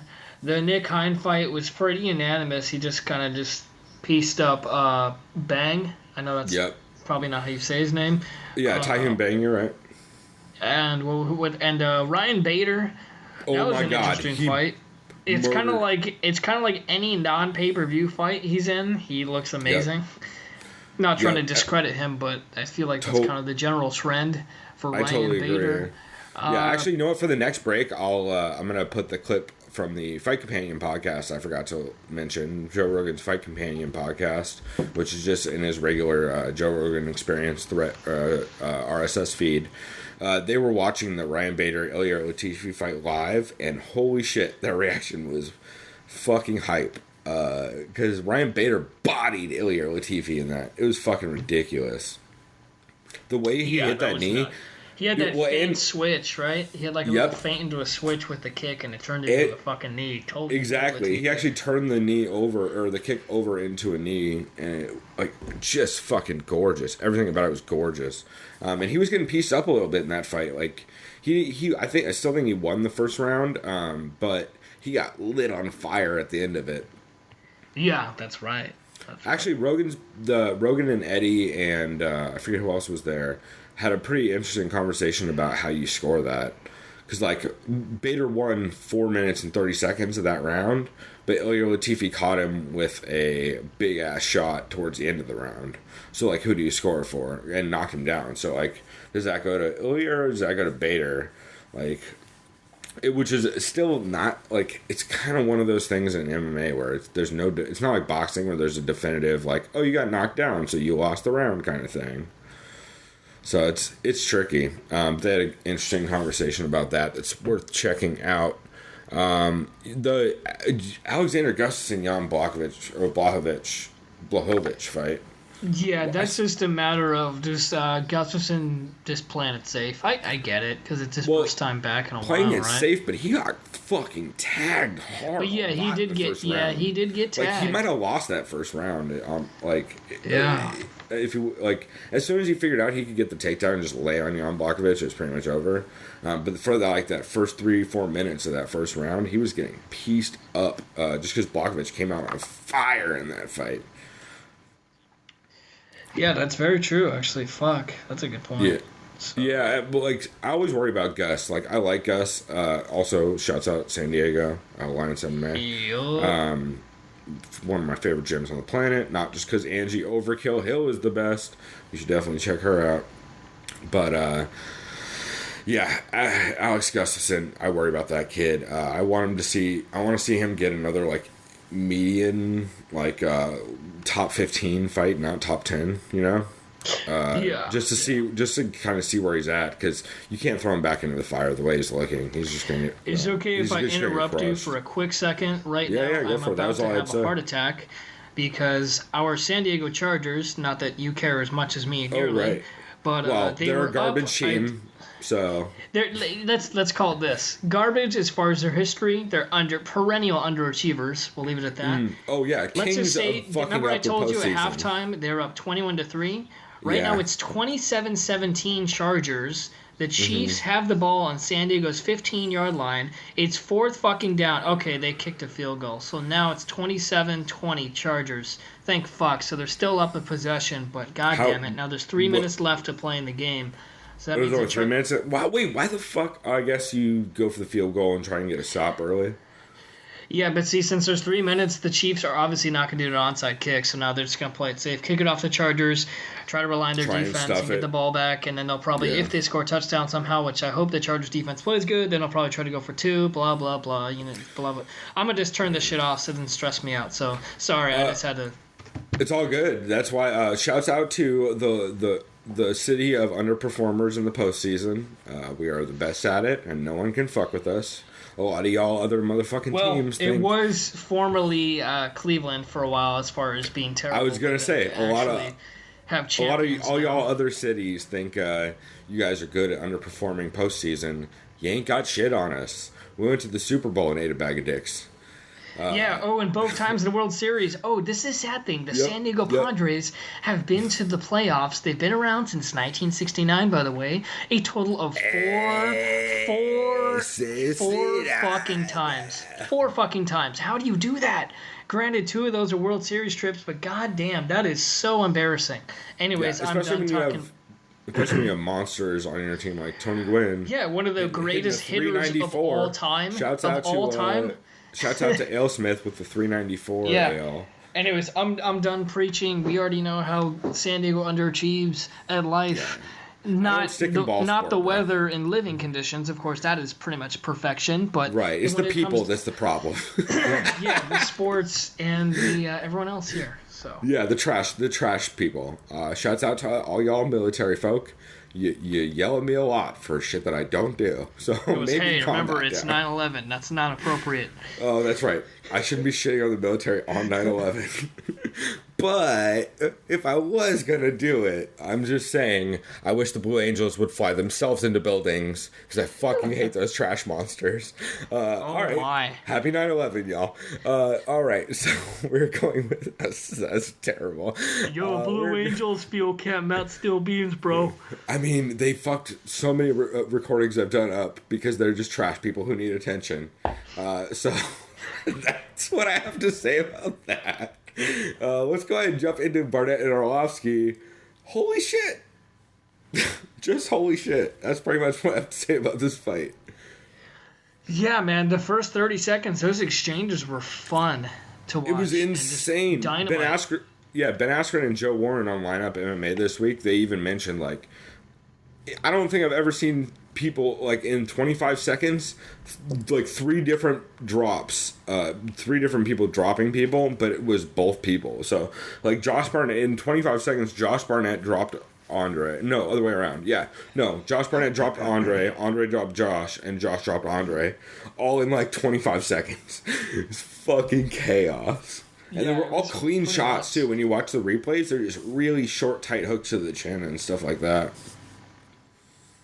And then Josh basically just was able to impose his wrestling, and Josh Barnett his way through Andre Arlovsky.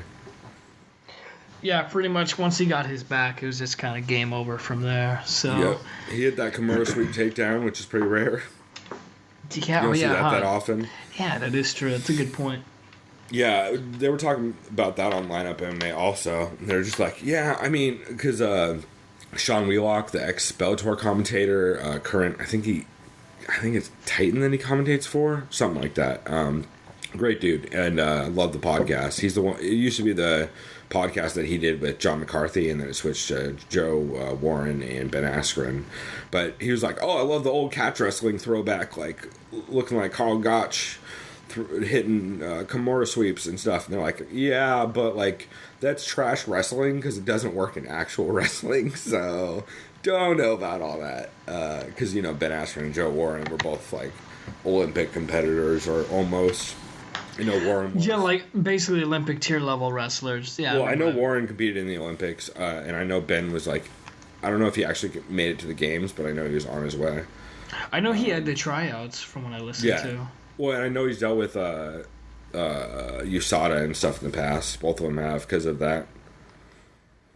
Or WADA, rather, I guess technically, because the World Anti-Doping Agency that covers that, which is kind of the same.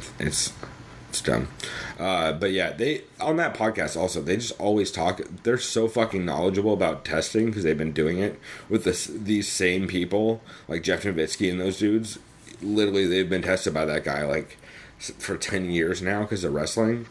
So they have really interesting insights on that stuff. So it's definitely worth checking out. But yeah, so Barnett basically, he hit that sweep. He sat on top of Arlovsky. He crushed through his guard. Like, Arlovsky just gassed and panicked, as far as I can tell, because like he had no defense when Josh went to mount. Like he just literally moved his leg for Josh at that point almost, and then Josh was just able to beat him up and get the choke. I didn't think it was. I thought it was going to get stopped earlier. Josh was beating the fuck out of him. I think it was the end of the second. Yeah. I think it was the end of the second when he got him, right? I think. No, it was in the third that he got him, but I think at the end of the second round he was mounting him and beating the fuck out of him, and he barely survived, if I remember right. Yeah. Oh yeah. He wasn't saved by the bell, but it's kind of close to that, right? Well, yeah, he was just getting pieced up, and Josh was just kind of dominating. And then if I remember right, again, this has been it's 2 weeks almost, but Josh was able to get on top and basically just control him again in the third and shut it down. But yeah, Josh Barnett's just a motherfucker. Like that is what makes fucking Ben Rothwell so crazy. That Ben Rothwell was able to choke out Josh is insane. Because Josh is up there. It's probably him and Verdum are by far the best jiu-jitsu competitors in the heavyweight division. By far. Yeah, that makes a lot of sense. Because I remember, I think they said, who was it besides Verdum? Is it still Mir that has the most submissions in heavyweight? Oh, you're right, Mir. I forgot about Mir. Mir's absolutely up there. I would put him above Josh, actually. Because Mir is just so nasty. And he hits such weird... My favorite... submission he ever hit is that weird inside elbow like crank kind of thing he hit. It's like a weird inverted armbar kind of thing. Was that the one that was like on Tank Abbott? I think an inverted like Kimura. No, it was on a here. I'll look it up. It was a really really weird. Here, actually, Sherdog will have the actual. Basically, what it was is he's in the guard, or he has a dude in guard, right? And he said, I've heard him talk about it either on a podcast or something, but essentially what you do is the guy's got his arm on the mat, so he's got his right arm on the mat, and Mir basically just grabs around and twists it. Oop, that was loud and unnecessary. Mir basically comes around and like bent. Oh shit! Sorry, I'm gesturing and it keeps. I apologize by the way for my shithead fucking neighbors down below there. Loud as fuck. Well, that's funny. So, what's he doing? I don't know, but it's a bunch of assholes. Yeah, I don't know what they're doing. They call it an inside shoulder lock. It was Pete Williams at UFC 36. Essentially, what it is though is it's like if you were the dude had his arm on the mat. Frank said he twisted it a little bit to where you basically pull the elbow towards your towards the body. So it's like a weird Kimura, but like from the elbow. And you basically just lock it down. And it was weird. I don't know how to describe it, and I'm bad at jiu-jitsu, but if you go watch it, it's very fucking weird. But it's my favorite submission ever because it was so fucking awkward looking. It was super devastating. Of course, Pete Williams, known for kicking Mark Coleman square in the face and knocking him out. I don't know if you remember that knockout, but it was fucking ugly. No, maybe if I saw it, I probably could. Well, you know what? I'm gonna close my window real quick. These people are pissing me the fuck off. Hold on a second, dude. This is really bad. Hold on. Fuck, dude. He was gone. He was gone in an instant. God damn it. Nah. I mean, that's how it goes with guys wearing boxing gloves hitting doors. They don't stick around a long time. It's not a long thought out process that they have. They have about 10 seconds worth of attention, I feel like. Yeah, dude, that's what I've been getting no sleep for the past couple of days because these motherfuckers playing their outdated hip hop music, and what nationality are they? I know some of them are Dutch, and I think some of them are French. Okay, that makes sense. All this is adding up. Yeah. Hence the like 5-year-old hip hop. This is all adding up perfectly. Fuck, one of them. What was it? One of them was playing some piece of shit. I know I'll get grilled for this because I don't listen to this techno or dance music or whatever the fuck house, right? Some shitty fucking song that had a horse neighing, and it's literally like a horse neighing in a remix. Like, who thinks that's a good idea? Like, it's just like, it's just like, it's like, what the fuck am I listening to? My ears are just That sounds like just... trash music for trash people. Yeah, and I remember I saw down below, the guy thought he was Flavor Flav, this fucking blonde-haired motherfucker wearing like some giant CD or vinyl around his neck. Come on, bro. Oh, by the way, flash news, Chargers just choked. Chiefs just tied up the game. Yeah. Oh, I need to stop dropping stuff. Oh, that is amazing. Yep, that sounds like the Chargers I know. Don't worry, they'll fuck it up worse. Yep. That's hilarious. All right, well, we will jump into...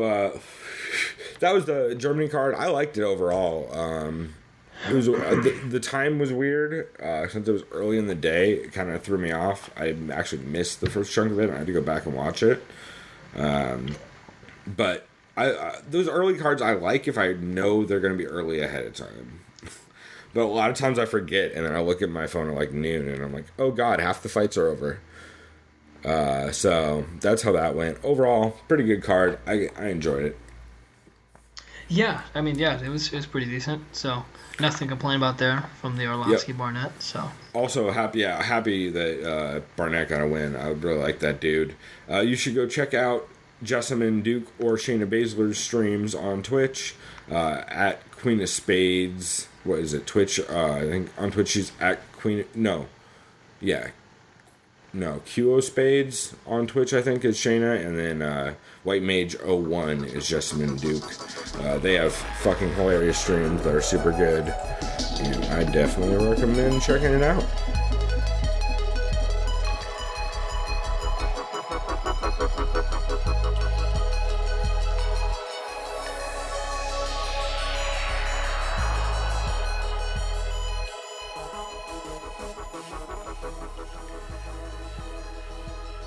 So you're saying that comes from throwing that long hook? Yeah, like a straight arm hook, and you hit with the thumb. Oh my God! How do you score it, man? Bitch! There it is. Damn, Ryan Bader! Holy shit! He kept going down like that. That's what I said. He kept like. That makes it easy. That makes it easy. Kept dipping his head, man. He's gonna get caught eventually. God, Bader got away with fucking. Congrats That was rough. to Ryan Bader. That's Congrats. huge, Bader. That's huge. Such a dangerous fight. Jesus. There's such a dangerous fight, and hurt at the end of the first round, and comes back with that shot. Holy fuck, man. Yeah. Now, was that a kick or a knee? It was a knee. He kept going down like that. Because he's a southpaw. Let's see. Circling. I think he was doing both. Right, boom. See, he was going for a kick. It was a kick. It but was he just caught more. him with Yeah, the that's knee. awful. Done. Oh my God! Look at that. Look at Walk Bader. away. Look at this. Yeah, boom.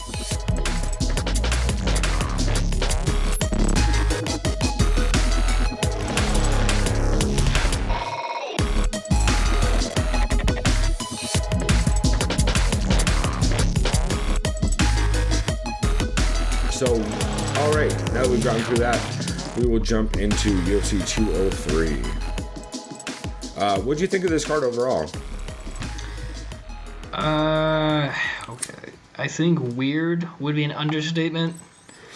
There's a lot. There was a couple fights that I was literally yelling at the TV. What is happening? What is happening? The first fight, since the time was so weird for me, I woke up at 3 a.m. I think, or 2:30 a.m. That's why the timing was weird. I got no sleep today, or last night. So the first fight I caught was Yancy Medeiros handling Sean Spencer. Well, that's good because that was the first fight kick. of the card. And then after that, I fell back to sleep. Oh, okay. For like 30 minutes because I couldn't even open my eyes. Then I watched Nick Lentz body Michael McBride. Yep. Hold on, we'll get to that in a second. Yeah, So, what did you remember from the Yancy Medeiros fight? Because that's the one I haven't seen. I noticed they were both pretty much the same as far as style, like as far as just numbers go, like their height, their weight, their reach. Well, Yancy has way more experience than Sean Spencer is the thing I noticed going into this. Yeah. So I was like, oh, this might be a good striking exchange. And it was, for the first round, it was pretty even, I thought. Both of them were making good exchanges. And then when the second round came, all it took was from Yancy was just, I think it was a left high kick that Spencer didn't see coming, kicked him right in the right ear, basically sent him crashing to the mat, and then Yancy just kind of took top position, basically got him in half guard, and then basically worked his back and was able to get him in the rear naked. That must have been basically immediately out the gate, since I think it says it got finished in like 2 minutes or something of that round. Yeah, this says 49 seconds. Yeah, into 49 the second seconds. round. Yeah. Because they basically just continue their crazy exchanges and stuff like that. So, man, yeah, Yancy loves those kind of firefights. Like, if you put him in a fucking crazy scrap like that, he will shine every fucking time.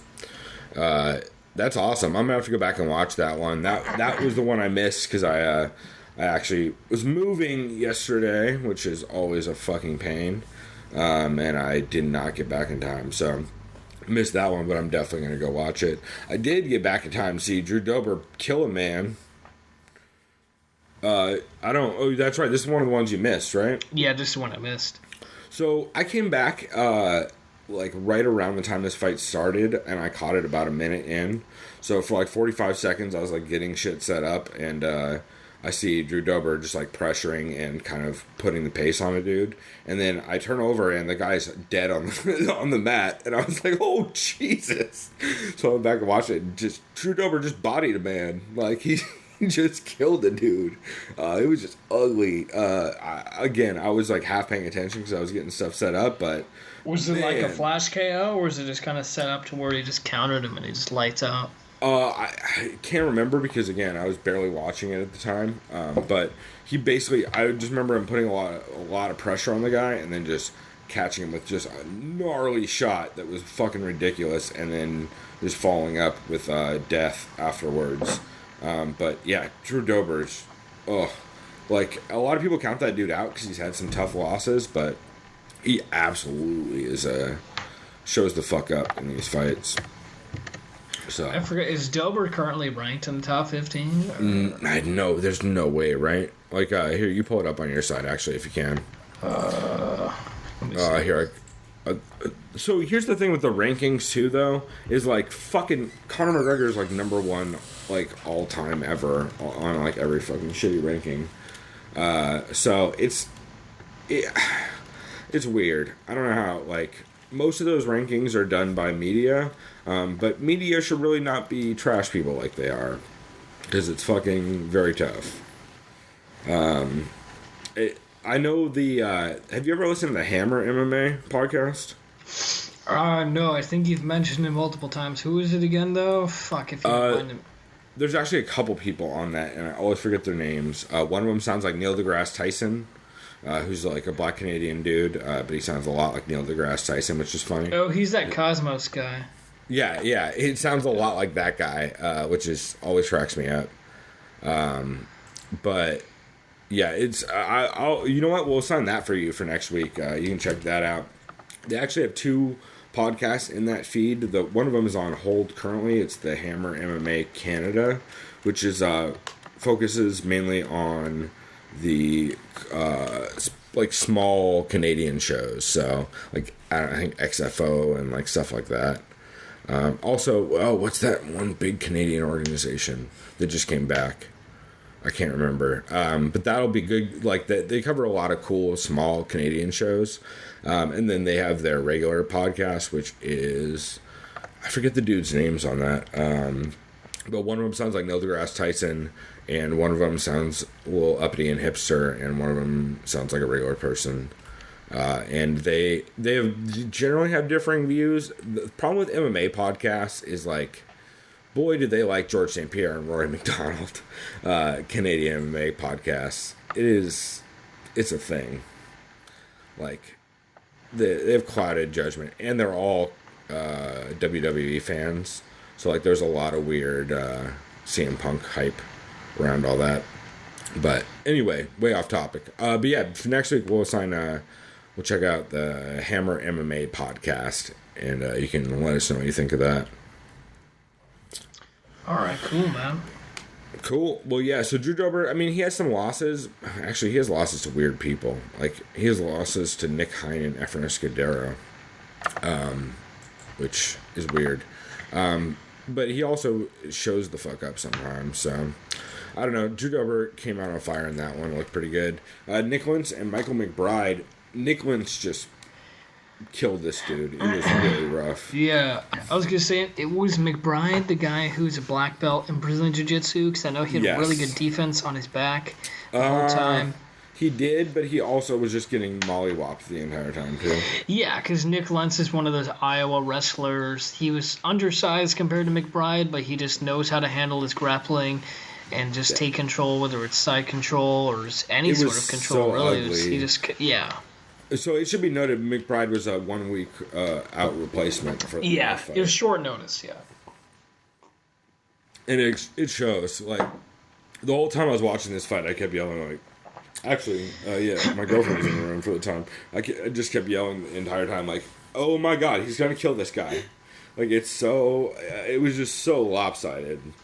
It was almost upsetting, but Man, yeah, that dude should have never been in there with Nick Lentz. That dude is on like CM Punk's level. That's not true. That's unfair to him. Not CM Punk, obviously. Michael McBride. He's on like Mickey Gall's level. Like he should not be fighting dudes that are just outside the top 10, which Nick Lentz definitely is in that range, depending on which Nick Lentz shows up. Well, yeah, because I remember Nick Lentz was really supposed to fight BJ Penn at 145 about a year ago, right? Or a couple, maybe like this year. Well, yes and no. So Nick Lentz refused to go to 145, kept talking shit to BJ, and then saying, "Oh, but BJ has to come up to 155." And also, I can't do it right now because I'm like, I have stuff to do, but we can do it in a bit. Also, like, he's just Brian Carawaying the whole fucking situation. Wait, who is Lentz? Nick Lentz, yeah. That's why that all got scrapped, is because Nick Lentz was like talking this big game, but also making all those caveats of like, oh, but it has to be these specific things, and like, BJ is, like he had Chael Sonnen writing him shitty poems. It was just the worst. God, yeah, I forgot how bad that was. Fuck Nick Lentz's poems. Whoever the fuck encouraged that shit needs to stop that shit, because it's upsetting and they're just terrible. I know Chael thinks they're funny because he wrote them, but Jesus, they're fucking rough, and they're not. It's not even entertaining. It's just like, I know how to rhyme like a 3-year-old, so I'm gonna rhyme till I'm 3 years old. It's like, oh no. Yeah, it's very fucking upsetting. Brad Tavares, Cal Maguias. This is a great fight. Yeah, I saw this. That was fun. It was very fun. Brad Tavares definitely had some trouble early on, and I could see how this would be a split decision because it was super close. Yeah, it was a close fight. Definitely. Yeah, I did have Brad basically just off of the majority of cage control and landing the bigger strikes. Because he was just able to stay on the outside a little bit more. Plus, Cal Maguias towards the end started gassing pretty hard, especially the last round. He looked fine for the first two, but then he came out throwing some fucking weird kicks and shit, and he like quickly gassed himself pretty bad. So, and then Brad Tavares just took over. He was bodying him towards the end of that round, and that's definitely what won him the fight, is the strong ending to it. Yeah, I agree, man. The way he was able to just kind of stick with it, keep his approach simple, not try to oversimplify anything, and like try to shoot like some crazy fucking knockout punch. Although he was throwing fucking crazy haymakers, but yeah, he was great at stuffing takedowns and not like getting too. He was great at getting a double underhooks when they're in the clinch against the cage. Because a lot of times Cal Maguias would go and grab over-under, and then you'd see Brad Tavares immediately get double under and reverse it. So it was that. I think that is a big part of what won him that fight, is just constantly being able to get double under and stay off the cage. And yeah, it got kind of ugly there in parts of it, but I thought it was really entertaining and pretty back and forth. Yeah, it was definitely a war between those two guys, and because I don't know what these guys are ranked. I'm pretty sure they're both unranked, right? Mm-hmm. Going in. What were they? Are these guys? I would assume. Were these guys middleweights or welters? I think they're they're middleweights, because this is a classic middleweight match. Yeah, because they looked fucking huge too when I watched a little bit of it. So. Yeah. Well, also this middleweight division is such chaos. Like it's such a trash division right now. Yeah, these guys are middleweights for sure. I think there's the League of Extraordinary Journeymen, I think is the name of an article that Pat Wyman or someone does. I think it's Pat Wyman. And they just cover the middleweight division and how fucking weird it is and how full of like just weird fucking occurrences like Chris Camozzi and shit like that. Or is it just like the fucking division of gatekeepers or some shit? I mean, yes, but like also there's just weird like inconsistencies with like who wins in that division and what like Vitor's a perfect example of why middleweight is chaos. Oh, like Vitor, yeah, because like Vitor is just classically like the kind of dude that shows up in middleweight, where sometimes they're world beaters, sometimes they're chaos. Michael Bisping wins a fucking title. Like it's just a weird debate. Like Dan Henderson, Michael Bisping is about to fight for the middleweight belt in 2016. That's what middleweight is like. I mean, yeah, it's kind of crazy. Like, people can talk all they want about the rankings and who should be fighting who. But, I mean, then again, it's what the fans want to see, too, I guess. And I guess the fans wanted to see Hendo get his last shot at gold. I love it.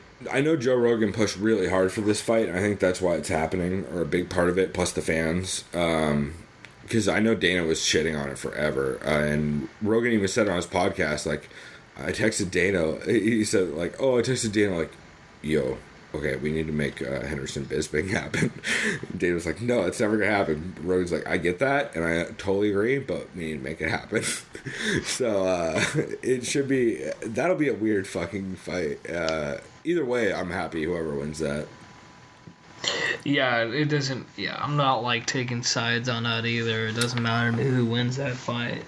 Yeah, it'd be either cool way, to see it's a Bisping win. get the redemption win and hold the belt for a second term, because nobody like could ever see Bisping not only get a belt but defend it. It's it's weird. If Bisping does win, he's kind of fucked either way, depending on who he has to. He's got to face, who? Jacare, Probably Weidman, the winner of Weidman and whoever Rockhold. Weidman's fighting. Oh, that's, by the way, breaking news. Weidman is officially fighting Yoel Romero, yeah. Okay. Yeah. I knew it was on the Kenny Florian podcast, Anakin Florian podcast, sorry. Ray Longo did say that it was either going to be Yoel or Jacare at New York. So cool to see it's Yoel. That's the more interesting one. Real quick, who would you? I know it's wrestler versus wrestler, but fuck, that's a weird matchup. It depends on Chris's chin, because I think Chris stuffs the takedowns, but I don't know if Chris gets caught. If Chris can last a round and a half, though, he's got. I think he could definitely, decision Romero. I feel like he has more tools, but Romero's got more strength, and it's weird, man. I forget, is Romero bigger? Physically? I mean, not size-wise, like height, maybe reach, but he's just a huge fucking human being. Yeah, he's just got more mass. Yeah, he's just a giant fucker. But yeah, that fight will definitely be interesting. I'm interested to see how the wrestling matches. Yeah, because Yoel is a world-class wrestler, but I think Chris can probably keep him at range and stuff it mostly. It'll be interesting to see how the cage shakedowns go in that. Yeah, because I think they said that's the number 3 fight on the main card. So they're still yet to announce the co-main and main event of 205. Like we were saying earlier, the main. Jesus, that's number 3. That's okay. So they're basing John Jones as number 2 and Connor as number 1 against Eddie, right? I would imagine if I was guessing that, because I imagine. Lawler versus Cowboy Jones was the number 4 or 5. Because there's usually 5 fights, right? Oh, wait, no. Lawler Cowboy probably would have been 4. Actually, I bet you it would have been ahead of this one. It would have been 4 or 5, or because I think they said the rumor too is Joanna is supposed to fight Carolina in New York because there's a big Polish population there too. So here's the question: Joanna versus Carolina. What do you put that on? Where do you put it? Because it's a title fight, so it has to be 5 rounds. So is it the co-main or the main? If I'm traditionalist, I just do the co-main. You do the main. No, if you're traditionalist, you do the main. Just the main, yeah. Because it's a title. Yeah. But I think it's going to be co-main. Because then they could get John Jones to fight 5 rounds, or Eddie. Oh, actually, no. You know what? Eddie Alvarez, Conor McGregor will easily be the main because they're also a title fight. Yeah, that's the only reason why I was saying co-main, because McGregor's going to be on that bitch. Yeah. Yep. But so that means John Jones is a 3-rounder. That's the first 3-rounder John Jones has fought in Oh yeah. Wow. Like, I don't even, maybe Matt Hamill? It's been a long time. But then again, I could see them just skipping the Jones vs. Rumble until later. I mean, I won't be surprised. You know what I mean? Because they're still I don't think Jones is going to get cleared yet. I think he's not. There's no way. Commission's going to fuck him. Yeah, no. Jones, fuck. Okay, do you think he'll get suspended? So, yes and no. So, here's how it's going to go. USADA's going to clear him with a 6-month probation or whatever. Yeah. Or 6 month, which he's already done. But Nevada State Athletic Commission is going to not know science, and they're going to fuck him. Luke Thomas has been talking about this pretty consistently, and I couldn't agree with him more. Essentially, Nevada State Athletic Commission is notorious for not doing research on how this kind of stuff works.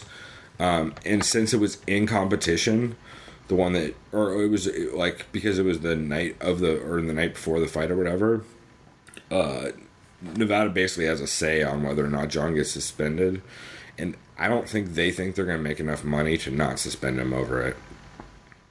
Because, like, he's not Floyd. Like, he's not bringing in millions of dollars.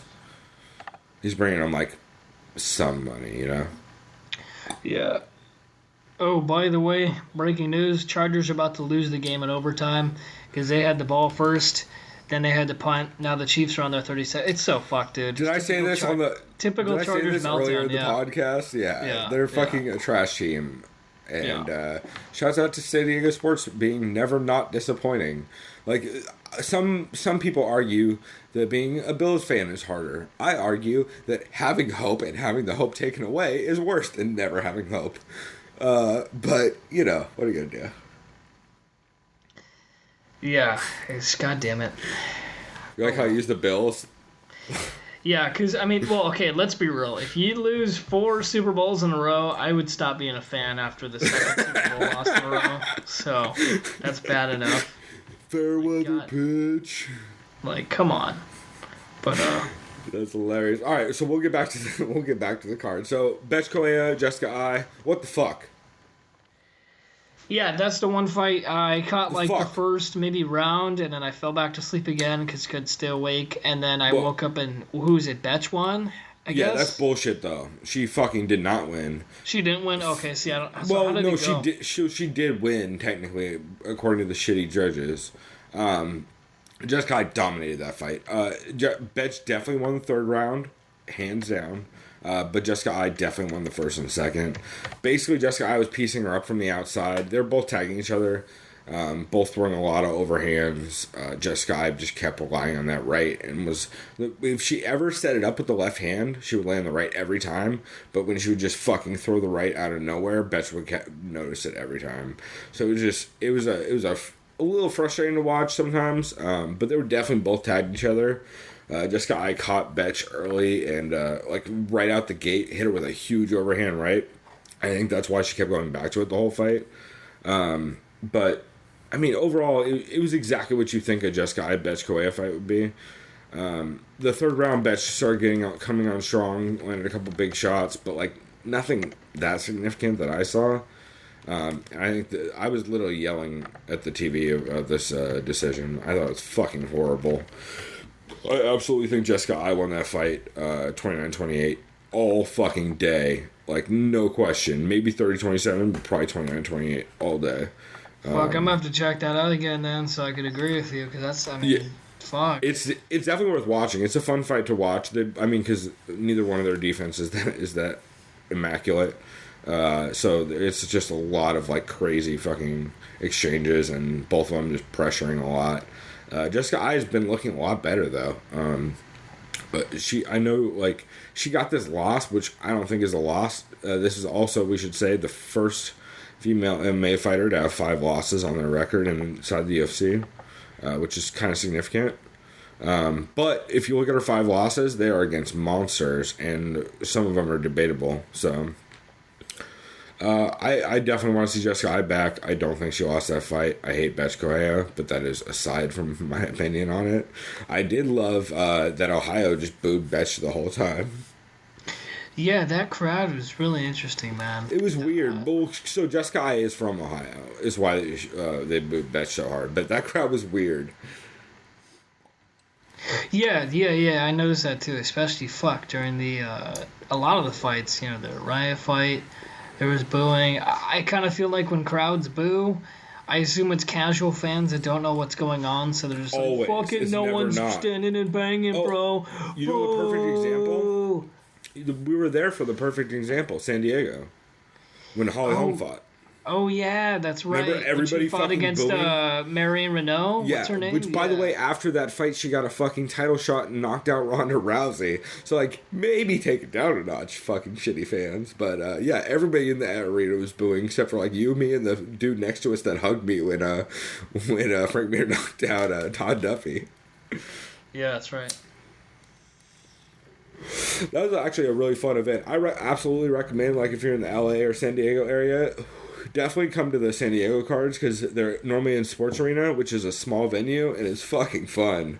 Wasn't that bad either. I think tickets were like, what, $60 maybe? And we were like the second, like the first tier, second section or whatever. Yeah, $60, man. I think it's like pretty goddamn good seats. Yeah, it was dope. And I think if we would have done it earlier, I think Ryan Roloff had closer seats and it was basically like the same. I think he paid the same price. So, yeah, definitely I would recommend it. Yeah, and I would recommend if Bellator's in town. Those tickets are so fucking cheap too. But they never come to San Diego. They do like once every like 4 years because Scott Coker loves Fresno. Yeah, Fresno, right? Fuck. Right. Oh, and also when Invicta Fights comes back to LA, we're gonna have to go to one of those.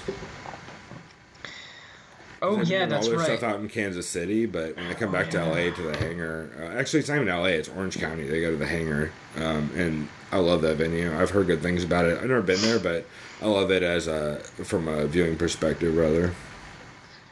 Yeah, that's right. Yeah, I definitely got to catch some more fights, especially since I only been in at one that I went with you. Definitely an exciting environment.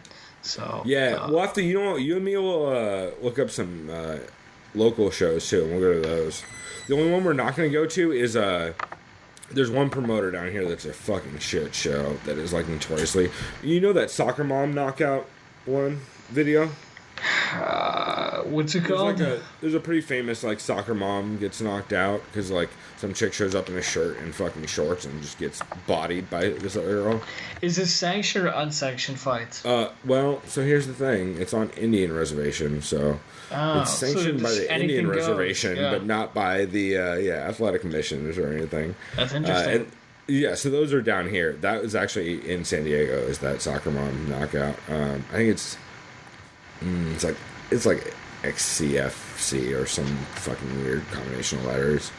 But yeah, we'll go to some local events and we'll definitely do some coverage on that stuff because that'd be fun, I think, when you get back. But all right, so let's go to Jessica Andrade joining Calderwood. I did not think that's how this fight was gonna go. Neither did I, man. I thought Calderwood would at least pieced her up or kept her distance. Calderwood looked great in the first 30 seconds of this fight. Like fucking gorgeous. Like she was staying on the outside. She was super sharp. She was landing everything.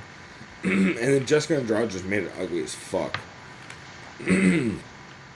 Basically, Andrade just pushed the pace and just swarmed JoJo with jiu-jitsu at a certain point when she got that one takedown. And she hit her with some nasty fucking slams.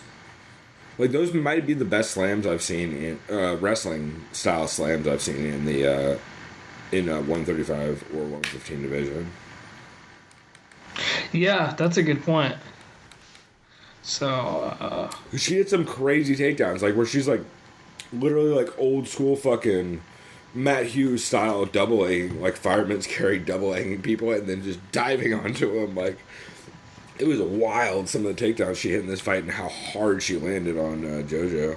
I think it definitely played a big factor, but I did not think JoJo was going to have that much trouble on the ground. Like, JoJo did great at retaining her guard, but, man, she just got the pressure put on her, and she could not escape it. Yeah, I mean, sometimes you just can't do it. I mean, fuck. I don't know what else to say. Unfortunately, I didn't get to catch too much of that fight. Why I can't comment on it as much as I'd like to, but I'm also kind of want to kill myself right now and get some liquor because the Chargers choked. So. What's the official? Final score: Chiefs score in overtime, touchdown. Alex Smith, 33-27 final.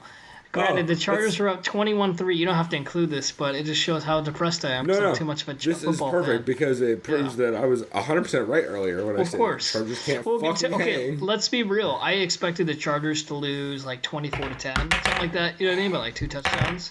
So that's the only reason why I got my hopes up when they were up 21-3. And then, of course, they pooped their pants like they always do in typical San Diego fashion. So fuck me, right? I mean, great. Thanks, Chargers. Welcome to San Diego sports. It's the most depressing because they give you that hope where you're like, oh God, we're gonna be world beaters, and then they just immediately shit themselves and fucking Philip Rivers everything. See, it wasn't even his fault. That's what's hilarious. It's once when Keenan Allen, their number one wideout, fucking tore his ACL, and it's probably out for the season, which is great luck by the Chargers' health again. Right. They just couldn't do anything. So it's a defense that you gotta blame. I would argue also the vagina in this city makes it difficult to be good at sports, evidently, because Ryan Leaf had a lot of trouble here. Went to New Orleans, did fine. To be fair, Ryan Leaf had a major drug addiction problem too, and San Diego definitely had nothing to do with that. Yeah. Yeah. I mean, we're notoriously a city full of fucking drunks and shitheads when it comes to sports. Like, it's just, I don't know. Stick in ball sports, y'all. It's why I don't like them. They're fuck boys. I don't know. This city cured me. I always say this city cured me of stick in ball sports. Because it's just too depressing to actually do any of that shit. Yeah, I'm kind of speechless right now. I kind of want to just stop talking for the rest of the day, but I'll keep my composure because I'm not a little bitch with the Chargers. Fuck them. I mean, they always let me down. So, so let's move on. Just gone down. Let's move on to real sports. Let's move on to a really depressing fight that disappointed me. Really? I was telling a buddy of mine. It didn't disappoint me because I was telling a buddy of mine kept telling me he was convinced Faber would handle Rivera. I'm like, no, you don't know what the fuck you're talking about. I got Rivera easily. Yeah, I had Rivera not easily, but it kind of went that way. Yeah, because that's how this fight went. With the amount of volume he was going to put out and with the pressure he was going to put on Uriah, I just figured Uriah's good at losing decisions. When people put pressure on him and know how to counter-strike. Yeah, and especially those fucking leg kicks, man. That shit was nuts. Holy shit. Those were fire. And by the way, I don't know if we've seen those that variety and strength of leg kick from Jimmy Rivera before. Like, that dude is a motherfucker in that division. He's been just styling on people. Yeah, because he's ranked number 12. Where do you think he goes from there? I think he's obviously in the top 10 now, easily. Yeah, who's around his ranking? Let me check right now. As far as Uriah Faber goes, please, my friend, retire. I know that sounds mean. Nah, I'm not with it yet. Maybe not, but because he's not he's so smart and so he doesn't have to fight. Because he does real estate, which is a fucking crook's business. Yeah, he's a fucking phenomenal businessman. Even without the UFC, right. He's a money guy. He knows how to make money.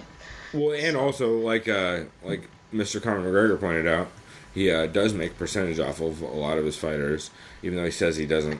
Was it McGregor said that or Cruz too? Because I know Cruz said that too. Both. Yeah. I think they both said it.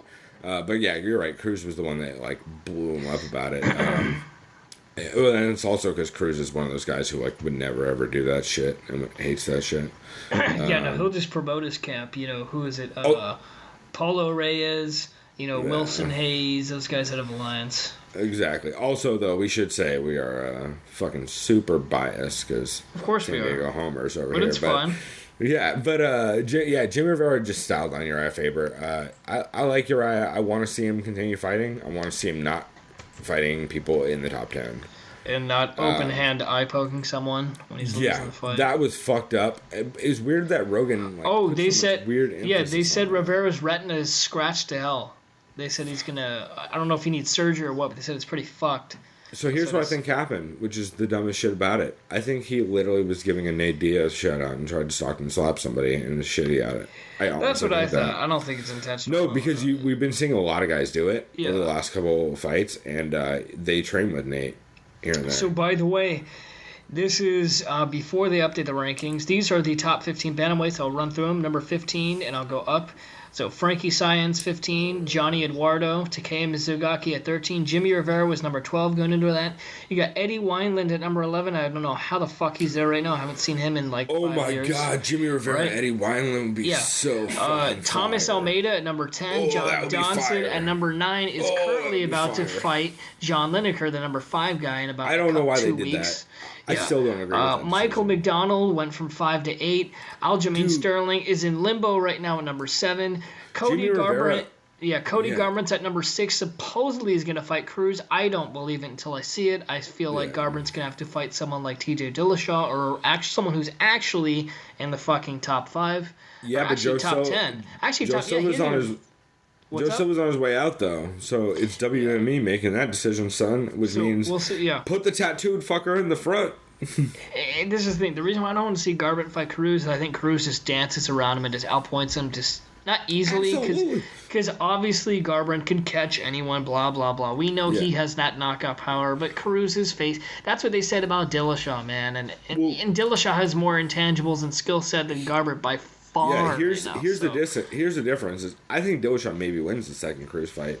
I think so, too. No, I think so, too, because that's how close that fuck, Yeah, well, Dillashaw's really good at game planning, and his crazy-ass coach, Dwayne Bang Ludwig, is even fucking better obsessed, at game planning. This is what I would do. You know he's watching that fight every day forever, but here's the thing, though, real quick.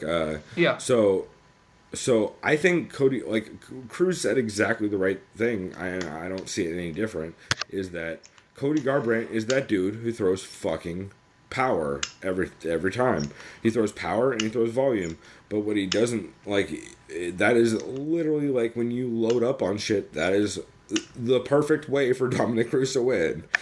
He is maybe one of the better matchups for Dom Cruz. Apart from Dom Cruz not getting caught with something crazy, like Anderson Silva style, I don't see any way that it goes any different. Exactly, yeah, because all Cody Garbrandt's excuses are, oh, what? Dom Cruz says only 30% of the people hit me. I only need that 1% for my fist to hit his face, and then it's done. Give me the belt. It's like, motherfucker, come on. It's not junior high, first off. Yeah, come on. First of all, I mean, okay, I'm not going to talk personally about him. Well, you know what I mean? But it's just because I could talk shit if I want to, but I can't talk shit about fighters because I have no place doing that. But you know what I mean? Either way, if I was the matchmaker, you got Dodson fighting Lineker, which is going to be fucking nuts. I want one of them for a title shot next. I would honestly I would want to say let's do Garbrandt versus Caraway like they were supposed to do months ago. Yes, because you got a wrestler versus that'd be Caraway fun. will never take that fight. He'll never fucking take that fight. Okay, so this is the thing. According to Garbrandt, Caraway the first time said, I'm sick. So he said, I'm sick the first time. Then the second time, he's like, oh, I can't make weight, or I don't know what it was. And then now all of a sudden, of course, after Garbrandt knocks out he's like, oh, I'm down, bro, let's go. It's like, motherfucker, that's because that's your only ticket to try to get a title shot. It's the only reason why you're calling out Garbrandt. He's never going to take that fight. So what they need to do, I mean, what I would do, which would be fucking great, is you do Dillashaw versus Garbrandt for the drama. That's what I would do. It's just, that's the money fight. Yeah, I know Dillashaw. I don't want to say he'd run through Garbrandt. You do that shit as a fight pass card. You want to make some motherfucking money? Make that a fight pass card. A fight pass card? Yeah, because then they rake in every single fucking sale off that shit. And Dillashaw is I think enough of a draw because of Conor McGregor and Uriah Faber that shit gets money. Yeah, the snake in the grass versus the tattooed fucking neck guy. Or you give Fox a good card, because that'd be a fire fight either way. Yeah, that's true, huh? Yeah, so that'll be either way, yeah. As far as the bantamweight division, I would personally do Garbrandt versus Dillashaw for the money. Cruz takes a break for a while. Maybe Cruz does a 145 match. That probably won't happen anytime soon, only because of the whole McGregor is holding up that division.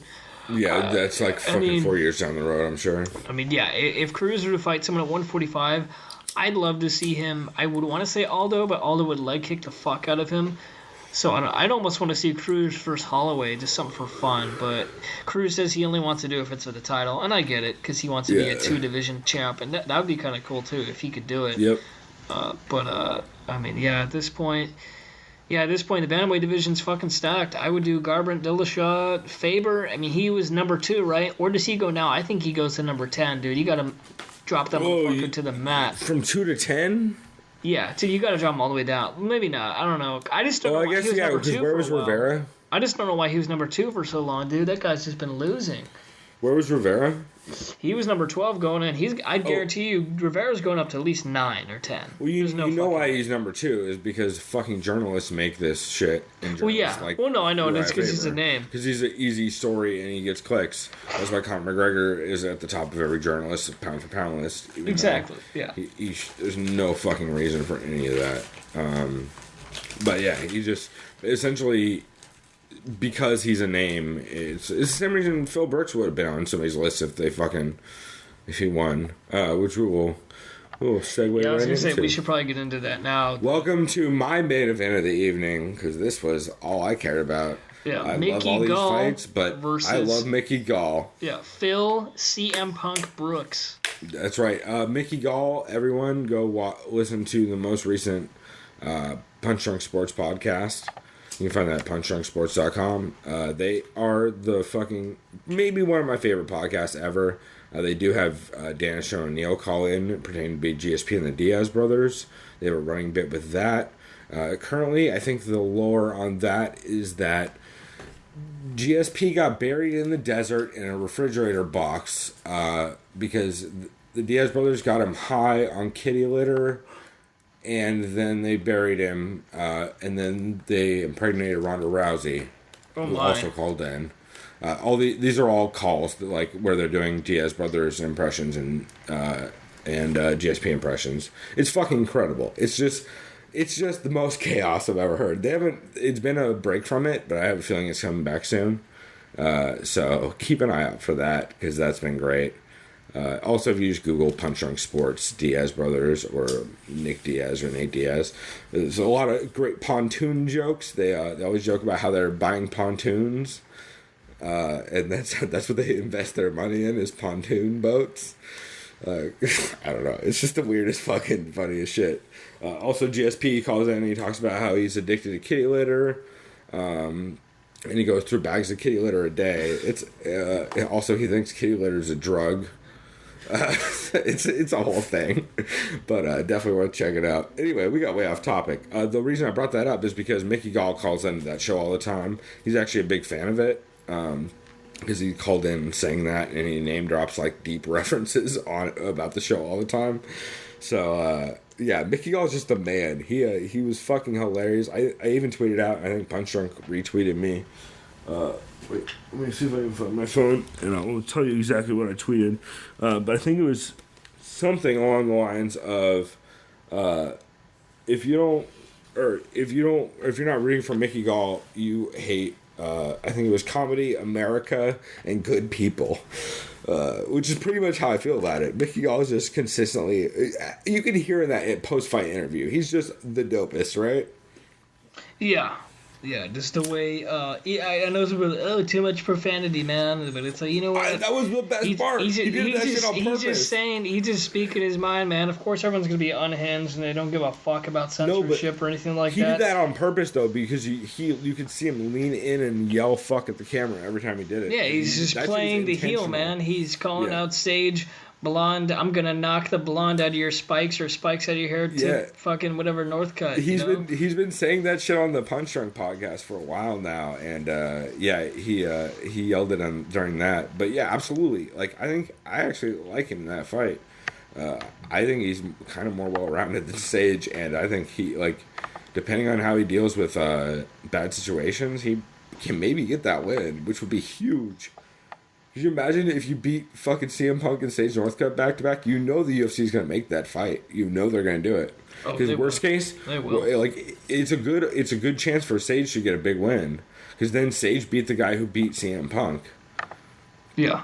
And you can sell that shit forever. Like, that's just free money at that point. Yeah, that's interesting. Yeah, I mean, that's all they can really do at this point. That's because I remember even before the fight, I think Gall was like, yeah, I have an idea who I'm going to call out, kind of thing. Yeah. You know what I mean? Punch Drunk has been asking him forever, and he was like, I mean, I'd fuck up Sage Northcutt. And they're like, yeah, you would fuck up yeah, call out Sage Northcutt. Like, they encourage that shit a lot. Also, do you remember his nickname from that fight? Whose nickname? Mickey Gall? Did they give him a nickname? He didn't have one. He doesn't have one. Oh, that's a bummer. Yeah, I don't think he has one. Not yet. Because I know he was petitioning the Punch Drunk fans to come up with a dope one, but maybe he couldn't get the one passed that they actually came up with, which sounds like Punch Drunk fans because they were pretty inappropriate. Like, because a lot of them were like Mickey the Gallbladder and shit like that. Where you're like, that's not, yeah. Or Mickey, I've got the gall. I've got gall or some bullshit like that. Right, like Mickey goes to the mall, gall. Oh my. It was not. Or his name, Mickey, just, you're so fine.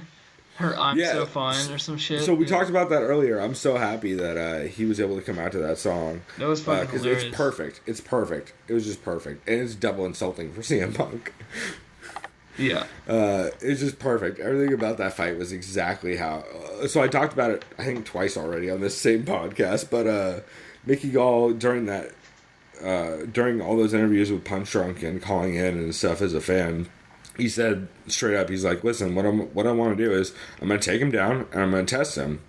I'm just going to take him down, immediately pass him out, and then punch him in the face until he and just cook him, as they say in jiu-jitsu, where you're just going to hit him until they give you a choke. And literally, that's exactly what happened in that fight. He literally just bodied that dude. And like I tweeted afterwards, this isn't sports entertainment, number one, which I enjoyed. Just shouts out to Vince McMahon and his sports entertainment references.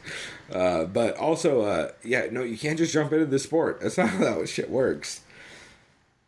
Yeah, no, you gotta have a certain pedigree. You gotta have your resume. You gotta build up your You gotta at least be a wrestler. You need something. You need some kind of martial arts at all. Any of them. One of them. Any of them. Yeah, karate at age 5 for 2 years doesn't count. Pro wrestling is not a martial art, and I think is definitively proven in that fucking fight, because that was the ugliest shit that was maybe the most, that's one of the most dominating. If that round would have gone to the end, I might have given that a 10-7. 10-7. It was because he had nothing. He did nothing. Did he land a fight? Is there here? Let me look at fight metric for that. No, he didn't land a punch. There's no fucking way, bro. Because he was about to throw and then he got double legged. Yeah, there's no way. There's no way he landed anything. Let me see if I can pull it up on. Maybe in his exchange when he was in guard, but. I don't know how to search on Fight Metric. I don't use Fight Metric enough. Keep talking. Let me look this up. Yeah, I don't, because So what do you think of that fight? Is that how you thought it was going to go? Yeah, pretty much. I thought there would be more exchange of the stand-up. I mean, I expected Gall to get the submission, but I felt like they would have not even tried to throw exchanges, because they would have just kind of sized each other up, and then Gall would have shot for the takedown. But let me see. Oh, this is impressive. So, the official stats for Mickey Gall and Phil Brooks. You ready? Yeah. Mickey Gall, strikes 20. Phil Brooks, 0.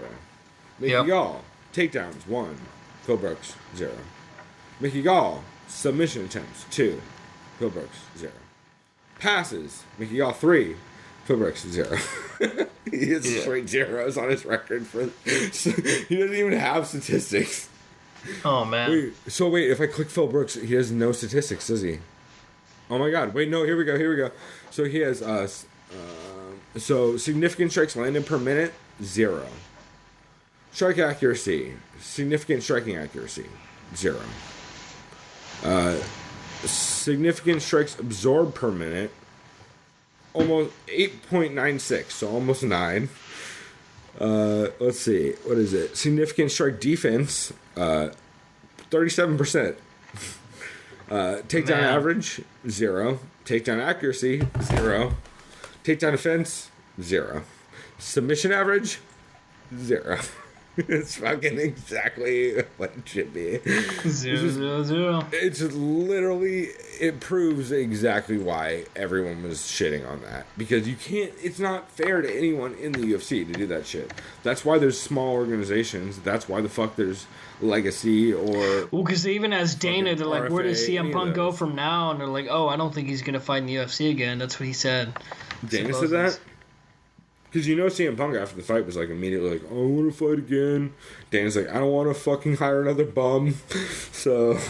Well, I mean, I get CM Punk. Of course, I wouldn't want to be cut either. I'd want to keep fighting in the spotlight because that's what he loves. I wouldn't. But he knows, he's fucking he's bad. A realist because he even said in the post-fight interview, he's like, I realize I can get cut. Like, he's not dumb. Like, he knows. But the bottom line, he's saying he just wants to keep fighting. And I get it. So, Yeah. I mean, I don't get it. I think he's talking like that. I don't think he ever takes another fight. I don't think that actually happens. It's probably because of his wife, too. Because I know his wife fucking hates. He's got shit. kids and shit, and like when you realize that this is a sport that you're never going to be able to compete in, if you can't recognize that, you probably shouldn't be fighting anyway. Because that shit was he shouldn't be at this level. It's exactly what everyone said. Go ahead and double shit on David Sonnen, who I love, but god damn it, sir, that is not. You don't. He never had a shot, and you pretended like he did. Never had a shot, and we all knew that, and that's cool. But like, you have to recognize that as a journalist. And anybody that didn't recognize that as a journalist, I'm a little worried about it as a journalist. Yeah, I mean, fuck. Just because it kind of means they don't know the sport, right? Yeah, I mean that's all you can pretty much say about it. Just exactly that's. Or they're just such a WWE homer. They're like, dude, I saw so many comments on like on Facebook and YouTube. I know a lot of them were sarcasm, but I think there's people legitimately like, oh, bro, CM Punk, blah blah blah. Someone's like, oh, can't wait to see fucking blah blah blah come out with the steel chair and hit Mickey Gall in the back of the and drop him. That's I fucks with those comments. That's funny at least. But I mean, yeah. It's one of those things where like I like the idea that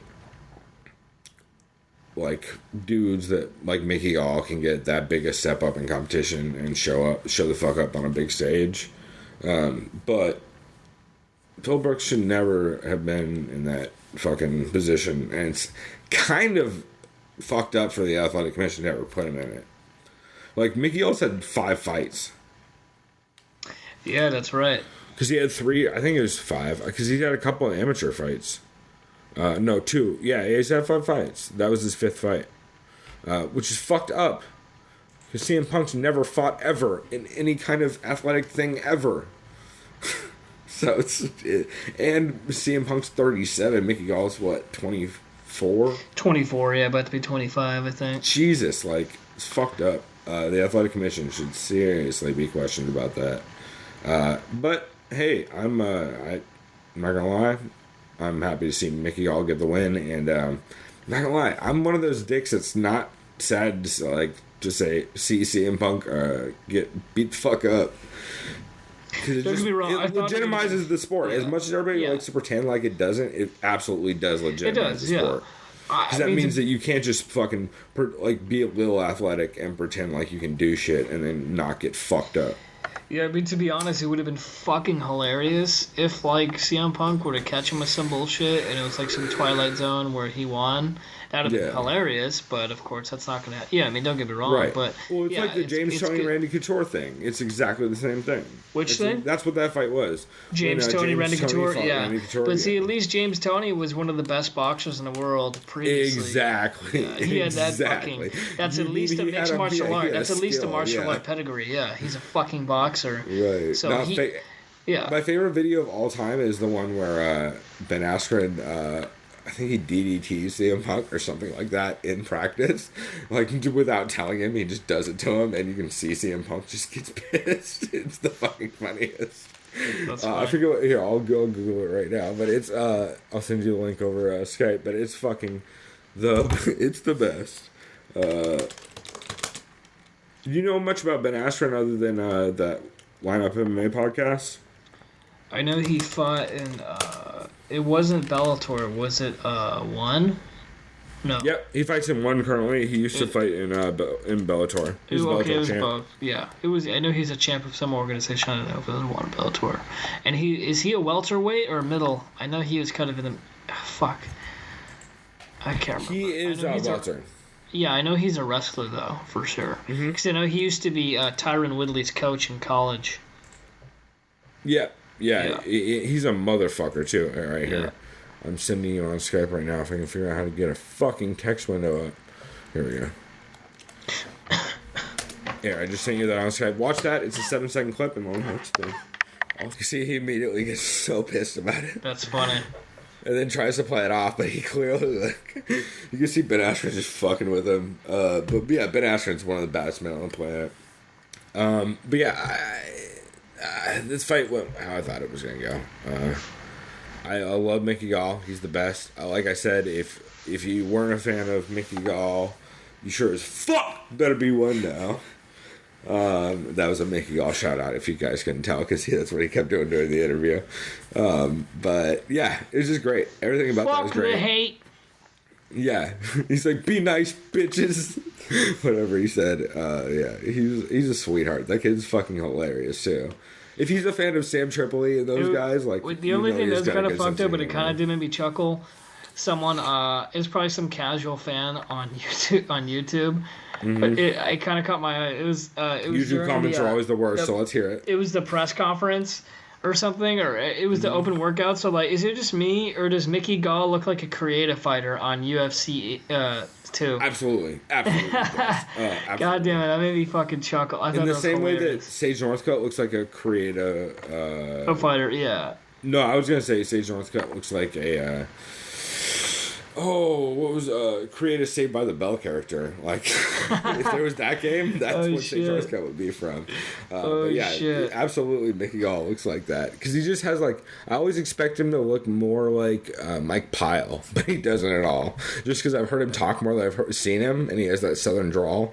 So I always expect him to look like Mike Pyle, but he looks nothing like Mike Pyle. Everything I see, it's like, what is he gonna do next? Is he gonna get caught French kissing his dad? Because apparently, like, he kisses his dad on the lips or something like that. I don't know. This is some Mickey Gall. Apparently, he kisses his dad on the lips. I don't know if it's like some routine thing, but you know how families are like. You know how Mickey Gall but Mickey Gall is also the kind of guy who would fucking make a good joke out of that because he's a fan of comedy.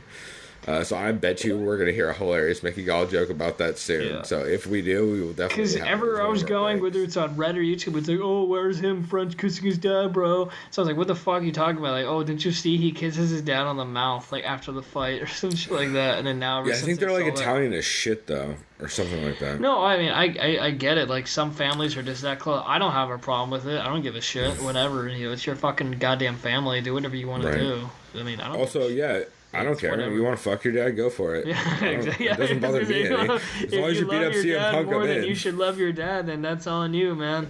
Exactly. Like, you know what? You know how it affects me? 0%. So do what you do. As Noah would say, do what you wanna. Yeah, do right. what you wanna. Shout out to the South. Exactly. All right, so we are. We went in a weird direction. Fabricio Verdum, Travis Brown. Actually, this is a perfect segue. This is the weirdest fight I've ever seen. Yeah. Shout out to that fucking flying kick. God Which one? Sweet. You mean the one that he opened with? The fucking flying side sweet. kick to the face? And then he threw Rolling Thunder later in that fight? Like, yeah. What the fuck? What? I literally was here watching it. I literally, multiple times during that fight said, I don't know what the fuck this is. Like, what the fuck is happening? What's he doing? Also, Fabricio happened to sprint forwards with his hands down over and over again like he did. See, that's what I was afraid of, man. Man, this guy's chasing. He's going to get caught. No, the entire fight, I kept yelling, oh my god, he's going to die. He's going to die. He's going to die. And then Travis Brown, of course, with his great fucking coach advice. Beautiful work, champ. Oh, that's right. Okay, so we're also on this next break going to play all I was going to say, by the way, go ahead and do it, clips. because I got to piss like a racehorse in a second. Okay. So, here, let's just take the break now, and we'll be right back. This break is brought to you by Edmund's Shitty Clips and his shitty corner advice. Yeah, I'm looking right now for the fucking clips I'm putting on Reddit of Edmund being an asshole. Oh, yeah, you gotta send me that. God damn it. Okay, because remember I sent you the one... Okay, basically, for everyone listening, there was a clip of Edmund talking to Travis Brown, giving the best advice ever, right? Basically, it's him, his voice cracking so much, he's just like, fuck this motherfucker, fuck him up, fuck your hand, do it, just go in there, fuck him up, he's not on your fucking level. He sounds like Mickey Mouse, actually, now that I think about it. And then the funniest fucking thing is the first thing I thought, and a bunch of other people thought, is remember the movie I Love You, Man? And there's a scene when the actor Joe Truglio is spotting that guy in the bench press. Shouts out to Joe Truglio from The State. Wait, from what? The State.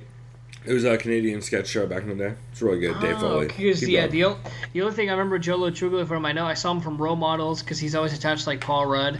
I saw him from Wet Hot American Summer, of course, and much of those other guys like Ken Marino and, like, Elizabeth Banks, all those actors. But you know what? The State wasn't Canadian because the State was the one that was on MMA, MTV. Those are the ones that. Kids in the Hall. Yeah, Kids in the Hall. Wait, no. Kids in the Hall is the Canadian one. Thank you. The State was the one that was on MTV. It's hard to find DVDs. Oh, dude, they still have it. License of music. Oh, they still fucking have it, dude. I'm gonna send it to you right now. Hold on. Holy fuck, they still have it here. Okay, perfect. Okay, actually, I could just Skype message it to you. Duh. Here. Yeah. Let me see. We're using our high technology There we go, right now. dude. Look at this again. Oh my man. fucking god, this is so fucking classic. Oh, jab, don't jab. What's up, brother? Get the fuck up. Not on your level, Travis. Fuck your head.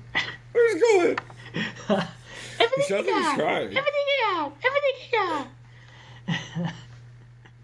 got. First of the jab. Everything you got. Oh man, that is you're right. That is very, very bad. I didn't hear that version of it. That's horrible. Edmund is not going to be a coach in a year. I will put money on that. See, this is the thing, man. It's like, I wasn't a fan of Ronda's the reaction to the way she lost against Holly Holm, but god damn it, if she had a real fucking coach, at least she should come back strong and take back that division. Like, fuck. I mean, because, oh man. Even Travis Brown, dude. Didn't Travis Brown used to train at Jackson Wink, for Christ's sake? Like, oh my god. Yep, that's what's so upsetting about it. Is because literally your game devolves when you go to Edmund. I mean, it's case in point. Case in fucking point. We mentioned this, bro. We mentioned this. Remember, Jake Ellenberger was 1-4. I was just about to say Jake Ellenberger, yeah. Yeah, then he goes to King's MMA with Rafael Cordero in Huntington Beach and fucking beats Matt Brown. I mean, not saying that would happen to everyone that switches camps, but there was a dramatic increase in output there. Like, holy shit. And also, he just didn't look like he was just fucking trying to bang the whole time. Like, yeah, it's just you don't see a lot of like any kind of corner work out of that motherfucker. Like, any kind of corner work. Every single time you see him in the corner with Manny Gamburian or any of those dudes, it's always like, hit him in the fucking face. Like, it always seems just you're like, tougher than him, bro. Yeah, like, oh, don't be a bitch. Like, it's just not helpful at all. Like, it's not any kind of corner work. It's just basically like high-fiving and cheerleading, which is not corner work. And that means you're not a good coach if you can't corner. Yeah. That's how the fuck that works. Like, good coaches are the best coaches when it comes to the corner. Like Greg Jackson, Faraz Zahabi, Mike Brown at ATT, Eric Del Fiero here from our Alliance. Yeah, all these guys. Like, Mark Henry, all those guys. Ray Longo. Yeah, it's just those guys. Yeah, exactly. Matt Serra, all of those guys. It's just you need that shit, like, because if you don't have an outside perspective and you don't have someone like directing you on how the fuck to do it, you can get in your own weird bullshit. That's what Uriah Faber runs into a lot of times. They were talking about that on the MMA podcast. Which one? Pat Wyman, Heavy Hands. They're talking about how Uriah Faber kind of is just Uriah Faber's coach. Like, Uriah Faber because who is it? Justin and makes his own game plans. He's like the unofficial head coach, right? Which Justin Buchholz is a great coach, but Uriah's been there so long, I don't think, like, Justin He probably Buchholz, has that like, notion has to, like, not really want to try to tell his boss, technically, what to do. Well, exactly, and, like, Uriah is going to do what Uriah's going to do, and he's kind of proven that over and over again. Which kind of proved his downfall in the last fucking fight. I mean, come on. In a lot of his fights, even the Frankie Steins fight is like, he's proven over and over again he's a great wrestler and great grappler, But man, he gets countered, and he gets countered often, and people are starting to exploit that in a way that's going to be very rough for him. Yeah. Hopefully we see. Yeah. What I was going to lead into is we were just talking about Verdum's easily decisive victory over Brown. There was the controversy where Brown fucking smashed his finger, and for some dumb fucking reason, that's right. I forgot about this. That fight should have ended in that never round. should have done this. He fucking stops the fight, which you can't do, and even Rogan. No, that means the fight's over if he stopped that fight because of that. That means the fight's over. Yeah, should have been a stoppage. It's the end of the fight. Called it. That fight's over. Even Rogan is saying, "What the fuck's going on?" If he's calling timeout and you're from an injury, that's the end of the fight. Like, that's how fights end. Like, just because it's a finger doesn't make any difference than a leg. And I'm not trying to generalize the Cleveland crowd, but you gotta love them when they have no idea what's going on. So, fuck it, these guys are pussies. Boo! Terrible fucking crowd. I don't give a fuck what anyone says. That crowd was really absolutely terrible. Although we can't talk that much yet because the San Diego crowd is pretty. Yeah, I know. But then again, let's be real. There's never any fights here, except for like with WEC. Right. Well, no, and Strikeforce used to do a handful. Oh yeah. And Bellator does them sometimes. Oh yeah, dude! Didn't Strikeforce have it? Wasn't that the Nick Diaz versus fucking Paul Daly fight? Yeah, I was here. Fuck. I wish I wasn't in like middle school, so I could have gone to that. Yeah, right. Fuck. That was like forever ago, but yeah, exactly. Man. I think it was like 06. So I would have been in high school technically. Yeah, I was a freshman in high school. But I would have never been able to afford it. Plus, I had a shitty girlfriend at the time who would have made it awful. She probably would have banged one of them. Yeah, what? Fighting. So I forgot we were. So basically, the Travis Brown Fabricio fight. Fabricio pieced him up. The ending of the fight. This was a trash person fight. I don't know, like the whole time I just kept yelling, like, "What the fuck is Fabricio?" Because he was doing a combination of the Stipe fight where he sprints forward with his hands down, and then just throwing chaos. Like he looked. You know what? That fight made me believe EA UFC 2 might be real. Because it was just weird spinning shit and like kicks and like just the most like that's how people fight on EA UFC 2, and I might be convinced that maybe Verdum's been basing his game plans off a video game. I'm starting to think. Yeah, I mean, holy shit, right? I mean, damn. It was just upsetting. Like the whole time, I just kept yelling, like, "Oh my god, he's gonna die!" Because he kept sprinting forward with his hands down again. Like it's the exact thing he did wrong last time, and he did it immediately in this fight. I was like, "Oh my god, he's gonna." He slowed down and he started to get better after a bit, but like, oh my god, that first little bit, like he just did the same shit. It was the exact same thing. Yeah. Holy shit. That's all I can say about that. I mean, goddamn. But he did look good. I mean, as soon as he figured out he could take Travis Brown down, it was pretty much a wrap. Like, he just sits on him and punches him. A lot of cage work. And Travis Brown just looked generally confused and bewildered most of the time. But yeah, he should, and like he didn't know what to do after he broke his hand. What he should have done is accept the loss, which you called in the middle of the fucking ring. But hey, who am I? Yeah. Oh, and obviously shouts out to Verdum front kicking Edmund at the end of that. Oh, that was the best. Fucking hilarious. That was the best. I didn't realize that's what that was. Because so you were watching the BT Sports stream, right? Yeah, because I saw the post-fight press conference and they asked Verdum about that, of course. And what he said is, apparently Brazilians hate it if you call them a motherfucker because they literally assume that you want to fuck your own mom. Like, they assume that. So I get it. Like Damian Maia, Anderson Silva shit, I think it was that. That's who it was. One of those dudes. It's some Brazilian. No, maybe it wasn't. But anyways... maybe it was Vanderlei. But anyways, basically what Edmund said is he went up to him and he said, "You bet." Verdum was doing the crying, facial expression with his hands, like, wah, wah, to the Cleveland crowd because they're mad that he won.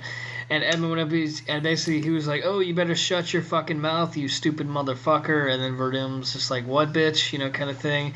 Yeah, and I don't know. Edmund said something else. I remember Verdum's like, I could see it in his eyes that he's a boxing coach and he was going to try to put his hands up. So I just initially was trying to get him away from me so he wouldn't do anything stupid. So I just kind of nudged him. Yeah, he didn't even really kick him. No, it was. And if you watch that clip, like it almost seems playful. Like it was not that bad. Yeah, no. Like you could tell, like he didn't like fucking JDS Rothwell. Like, don't get me wrong. I remember I saw a comment on Reddit that said, "God damn it! If Fabricio would have knocked him out cold, I would name my firstborn Fabricio." Me too. But I'm with that. That's just because Edmund is just proven over and over again to be just the worst. Like, I wish he wasn't. Although, you know what, Eddie Tarverdian on Twitter is the best. I think. Wait, is that the fake one? Yeah, the fake one. Yeah, the fake one's the best. It's the fucking best. We should check that out. That's probably on fire right now. I've been following that for a while because of Front Row Brian, because he loves that account. And I used to hear Front Row Brian and Tom Waller used to do a podcast called the FRB Show, which I have a shirt of somewhere. It's absolutely fucking hilarious, but I was gonna say. Anyways, Edmund is a trip. He should stop. A lot of people probably share that same sentiment. That's all I gotta say about that co-main. We probably should get to the main event because we should, since we're rambling. 3 hours. Yeah, we're way long. Luckily, well, it's not gonna be 3 hours for you guys. It's gonna be like 2 hours because there's a lot of breaks and stuff. But yeah, main event. Holy shit, this is wild. This is worth it, almost. I know it was. Yeah. It was fun. It was fun. It was fucking. Oh yeah, because you were saying up till like how late was it? What time was it? I had to. The main event actually started at 4 a.m. for me. Fuck. Oof. So, I stayed up the whole time, and then I had laundry to do. The main event ended about 6:30, and I had laundry at 7 o'clock. Because I was telling you earlier that as far as the laundry here goes, it's free, thankfully, but you have to sign up for a time slot in advance. And I just chose 7 a.m., which was good timing for me because there's no one there. So I was able to do my laundry. Well, good timing in the way that, like, there's no one there. Not good timing in the way that, like, well, of course, holy shit, I can't feel good. But for me, I'd rather just... I'm not a morning person, but it's almost easier to do your laundry that early because then you could just fall asleep right afterward. You could still just do it late, but the latest they do it's like 11. So fuck it, who am I kidding? Either way, It worked out for me. I love the main event. It was fucking crazy. What are your initial reactions? What are your takeaways from it? Just chaos. Oh my god, I thought Alistair was gonna win that fight multiple times. I thought Stipe was gonna win that fight a couple times. Yeah, it's just everything. It's just everything. Like. Jesus, I just realized also that was only one round. That might be the craziest round. That's crazy in heavyweight history. I didn't even realize that. Holy shit! Because normally everybody goes with either Travis Brown and Andre, or with there's a couple others in heavyweight, but man, it was fucking chaos. Like so much happened in 4 minutes and 27 seconds. Man, Alistair looked great, except for the running. But I kind of expected that, weirdly enough. It's starting to become a Jackson staple, which is upsetting. Because that's what Carlos did against Nick Diaz way back in the day. And it's just kind of like, I know it's a way to gain space, and Conor did it. I know it's a thing. But, like, there's got to be a better fucking way to gain space than turning your back and running. Yeah, that's a good point. Because it just, I could be wrong, but like it just looks horrible, and I don't know why judges aren't harder on it. That's why I thought Conor fucking lost that Nate Diaz fight. It's because when you turn your back and run, you're losing the round. I don't care whether you're trying to gain space or not. If you're having to turn your back and run to gain space, that means you're losing the round. Yeah, it's very true. As far as I'm concerned, and I don't know. We'll see if some of that stuff improves with the new regulations for rules going forward in 2017, because that is getting updated. they're starting. You can hear it on the broadcast too. They're starting to emphasize more that it's what is it?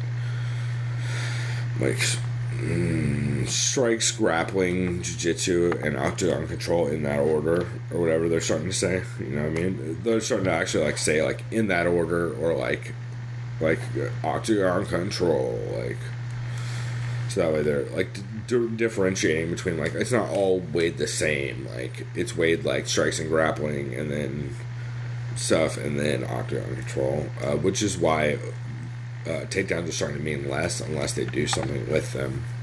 So it'll be interesting. But yeah, this Stipe Alistair fight is just fucking chaos. The whole time they're just all over the place. I was having like a heart attack the entire fight. Yeah, dude, because I mean, I wanted Stipe, if I'm honest. I wanted both of them to win. I mean, yeah, because I like Alistair's a dick. No, he's a dick. Okay, maybe he's a dick. Like, he's notoriously a dick, but like, I like that. I like that he just commits to being an asshole, and he's just okay with that, and he's kind of a dick. Verdum's got a little bit of that going for him, but yeah, like, Alistair's a shit show, and he's a little bit of a mess, but like, he's a motherfucker when it comes to striking, and he proved that in that first round, like, especially that body kick too, and that uppercut net exchange, and the body clinch, work. Oh my god, the body work he was doing to Stipe was insane. Every time he was hitting him with that fucking switch kick to the body, it was fucking Stipe up. And then Stipe just literally gutted through that shit and started throwing heat. And that's the one thing, is if you pressure over him and catch him, because if you throw volume, you can catch over him, and if you catch him once as a heavyweight, I mean, that's the beginning of the end for Overeem a lot of times. Yeah, that's right. So because I remember someone noticed, like, oh, dude, his chin is fucking glass. You know, lately. But everybody says that, but like, I mean, heavyweight division, man. Like, yeah, see, that's bullshit. Everyone's glass. Chin's glass. Like, okay, let's be fair. There's a couple monsters like Roy Nelson, but like, I was gonna say the only person, if they were in heavyweight, that I think would run through the division, would be fucking DC for sure. Yeah, I was gonna say Daniel. Yeah, absolutely. I'm sorry, that dude would be motherfucking champion. Dude. Well, because he's just he's like Kane in that division. He's gonna look exactly like Kane in that division. He'll just light everybody on fire. Yeah. But to be fair, he should be at light heavy though, because he shows big. Shit, huh? Yeah, like he's tiny. He's like 5'9". He's like 5'10" and a half. I don't even think I think he's like 5'9" from what I've heard. He's like almost Kevin Randleman height, but he's just a motherfucker. Yeah, absolutely. But this is a pretty good card, I thought, overall. You said you like kind of weren't into it, right? Okay, let me see. The fight, I mean, it was decent. It wasn't terrible by any means. I mean the fight. I meant the card overall. The card overall was good. I'd call it good. Nothing more. I don't know. Yeah, it wasn't like Spartan. Okay, let me give it a letter grade. If I gave the whole card a letter grade, I'd probably give it like a B-. Okay. Yeah, I totally fucks with that. Yeah, that's about where I would put it. Like a B-. Yeah, because there was a ton of finishes, a ton of good fights, like some pretty scrappy competitive stuff. It wasn't like all one-sided. I thought it was just a fun card overall. But then again, I was so fucking hyped for that Mickey Gall fight. I can't even explain how fucking hyped I was about it. It's like, of course, CM Punk comes out to his fucking cult of personality, like he's supposed to. So. Yeah. But as soon as I heard Mickey Gall come out to "Hey Mickey," I was like, "Oh, everything's right."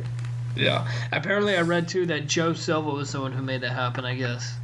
Yeah, no, because Joe Silva is the man of the people. People don't know that. Like, everybody shits on Joe Silva because Joe Silva gets a lot of shit from fighters, because he's literally in the shittiest position ever, where like he has to tell who to fight who, and then like if people don't want to, then he has to be a dick about it. But Joe Silva is the fucking heart of that. Well, actually, we should briefly touch on this. I honestly feel like Joe Silva is the heart of that company, and I think him leaving is going to fucking drastically affect these fight matchups, like in a way that I don't think people are anticipating. But because Sean Shelby matchmakes different, and he's not as strong personality as Joe Silva. Like, Joe Silva was around before Zuffa was. Yeah, that's right. Like, he was around the Art Davies area. Like, he literally has always been the matchmaker, and he was the dude who always put the baddest dudes against the baddest dudes. And, like, Sean Shelby does that, but Sean Shelby also matchmakes the women's divisions and the light divisions, where it's kind of, like, preferential to whoever they want, you know? Yeah, that's a good point. And I wonder if that's going to affect stuff going forward, because I just have a feeling, like... I just feel like it's gonna... I feel like we're not gonna see the same kind of fucking firefights and dope-ass, like, Tony Ferguson, Khabib Nurmagomedov type matchups that, like, I would want to see. I feel like we're gonna see a lot more, like, Paige Van Zandt versus Joanna and Jacek. Yeah, I feel like they gave the fans input a lot, which is bullshit. Right, which is what no one wants, because if people who actually know the sport know that's not going to be fun for anybody, like, you're going to body your only prospect in that division that you think you can sell. So, like, you're fucking ruining your own product, but you're too dumb to know it. And Sean Shelby's smart enough to, like, I think, stay away from that stuff, but I'm curious to see how much, like, whether they hire a new guy to do, to set up fights, or whether they end up creating a board like Bellator has at WME IMG, and to see, like, okay, well, by committee and popular vote or whatever, because that's what Bellator does. They basically sit down with all the execs of the network and be like, all right, well, by popular vote and by what everyone thinks is going to make us the most money and get us the most views, here's what we're going to do. Yeah, that's a really solid point, man. And we'll see, like you're just saying, how it goes. Yeah, I mean, holy shit. I mean, we could only hope that they make the right choices as far as the matchmaking goes. Maybe something that Silva would think of doing, but... Yeah, I'm hoping. And the other thing I'm really curious about is Silva going to ever show up in another organization? I don't think so, because he's pretty loyal, but, like, that would be the dopest. Like, if Silva, like, randomly showed up at Bellator would be the fucking... Bellator would be the UFC, I'm pretty sure. If they hired Joe Silva, if they could do it, I think they would probably start to overtake the UFC. I think you're right. They get some solid competition right fucking there, man. That motherfucker does so much tape study, and he just knows fighting so much. Like, even though he's just some nerd in a basement who, like, just knows what dope matchups to make, like, he's the best at it, and there's a reason why he's so good at it. The question is he ever going to actually take the time to sit back and actually do that again, because it fucking requires all of your time. And the rumor is he got a percentage point on the sale, which means if you got 1% of a $4 billion sale, you have what, $400 million or $4 million? Yeah. So, yeah. Wait, or is it 400,000? No. Wait. Well, so 10% of $4 billion would be $400 million, right? No, that's million. That would be billion. So you take a zero off. That's 40 million. Oh, okay. Or no, 400 million. Like you're right. Originally. Yeah. You take another zero off. So he made $40 million off that sale. Wait, 40 or no 40? There's no way he made 400. Yeah, so 40. No, I said 40. Yeah. Yeah. But and that's if he had 1 percentage point, which he probably had more okay. than that.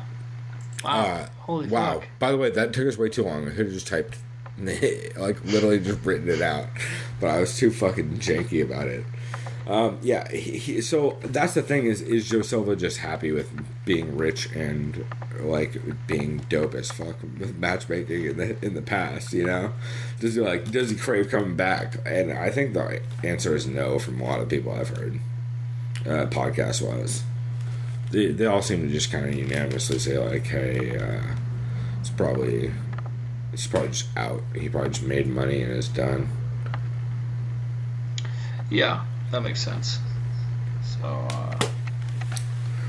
anyways, cool. Yeah. What were we saying? We were talking about the main event, and congrats to Stipe, right, for getting that fucking knockout while in crowd.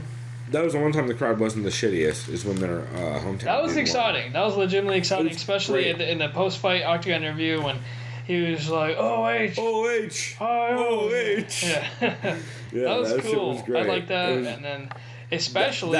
That city needs something like that. Yeah. Know? What was really interesting was... I mean, I blame it on it's because Overeem got knocked the fuck out, but he's like, I felt Stipe tap, and I have an Ginty.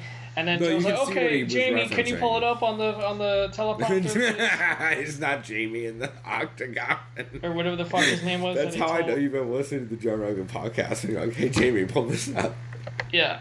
But he told That's that someone, hilarious. right? Pull that shit up. And then he did, and then Yeah. You can see where he thinks basically it's a tap. embarrassed himself in front of everyone. You can tell where like he looked like it looks like a tap, but it doesn't look like a tap when you're actually watching it. It probably it could have totally felt like it one though, because he basically went up to try and break the hand, like break the arm, like push the arm off the neck, but he like tapped it, like trying to like figure out where it's at, and then you can see him readjust. But it wasn't like a fucking. Technically, it's 3 taps for a tap. Technically. Oh, is it just 1, 2, 3? Like when Yeah, if you tap 3 times, that's technically a tap. So like literally 1, 2, most of the 3 time. per hand? Is that what they mean? Yeah, like if you tap like. Okay. Literally just like 1, 2, 3. That's normally what is technically. I mean, they accept it if you like if it's obviously a tap, but like technically for the rules, it's 3 taps. And there's a reason. That's the reason why is so that like there isn't that kind of weird shit. That makes sense.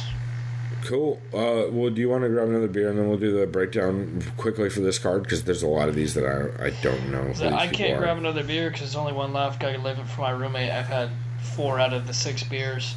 So, okay, well I'm gonna grab a beer if that works. Yeah, do your thing, man. You good? So. Cool. I'll do that and then we'll make this one quick because a lot of these people I don't fucking know. So. Okay, yeah, I'll pull it up. Cool. I'll be right back.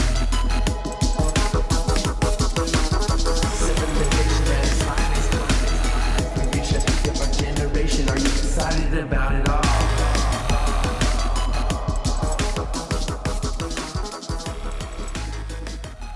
He's got a big fight coming up, and we're really rooting for him. Please welcome Mickey Gall, everybody. I believe you're going to destroy him. Do you have a prediction? Yeah, I think 5 minutes is going to be too long for him to hang with me. I think I'll get him out of there in the first round. But Chokeout or knockout? As the fight goes on, it's just gonna he's just gonna drown. The water's just gonna get deeper. My cardio is great. I'm in the best shape of my life. It's every minute this fight goes, it's gonna get worse for him. I love that. And better for me. Dude, this is the most excited I've been for just about any fight. I gotta be honest with you. I'm so excited for this fight. I'm so excited for Mickey, and I can't. You know, I don't even care about the heavyweight championship. I don't care about anything else. I just want to see my buddy get in there and get his name recognized and start to come up a little bit because it's only going to help us. Well, dude, win or lose, and it's going to be a win, but just know either way, we love you, dude, and you're always going to be punch-drunk fucking famous and punch-drunk loved, and, you know, we're so excited for you. You put in the work, and it's time to go fucking wreck shop, son. Drop hammer, rampage in Cleveland, dude.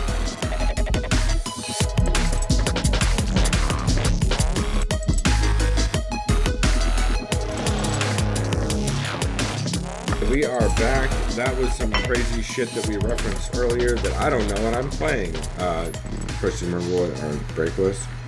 Oh, shit. Me neither. It doesn't matter because we just played it. So that's what our break was. Chris, what are you drinking on now? Because we all. Oh, I remember you're gonna do the Edmund thing. Everything you got. Yeah. Everything you Edmund got. yelling. Yeah. Edmund's. I'll probably remix it with. Edmund sounding like he's going through puberty again, whilst simultaneously being on a shitload of blow. Exactly. I'm actually gonna remix it with the "I Love You, Man." Yes. Stuff with over. Because I sent you that link too on Skype. Yeah. Yep. Shouts out to our homie Sammy Mustachio on SoundCloud, who I'm gonna remix this song over. He's the guy who I use the song for on the intro and outros and breaks and everything.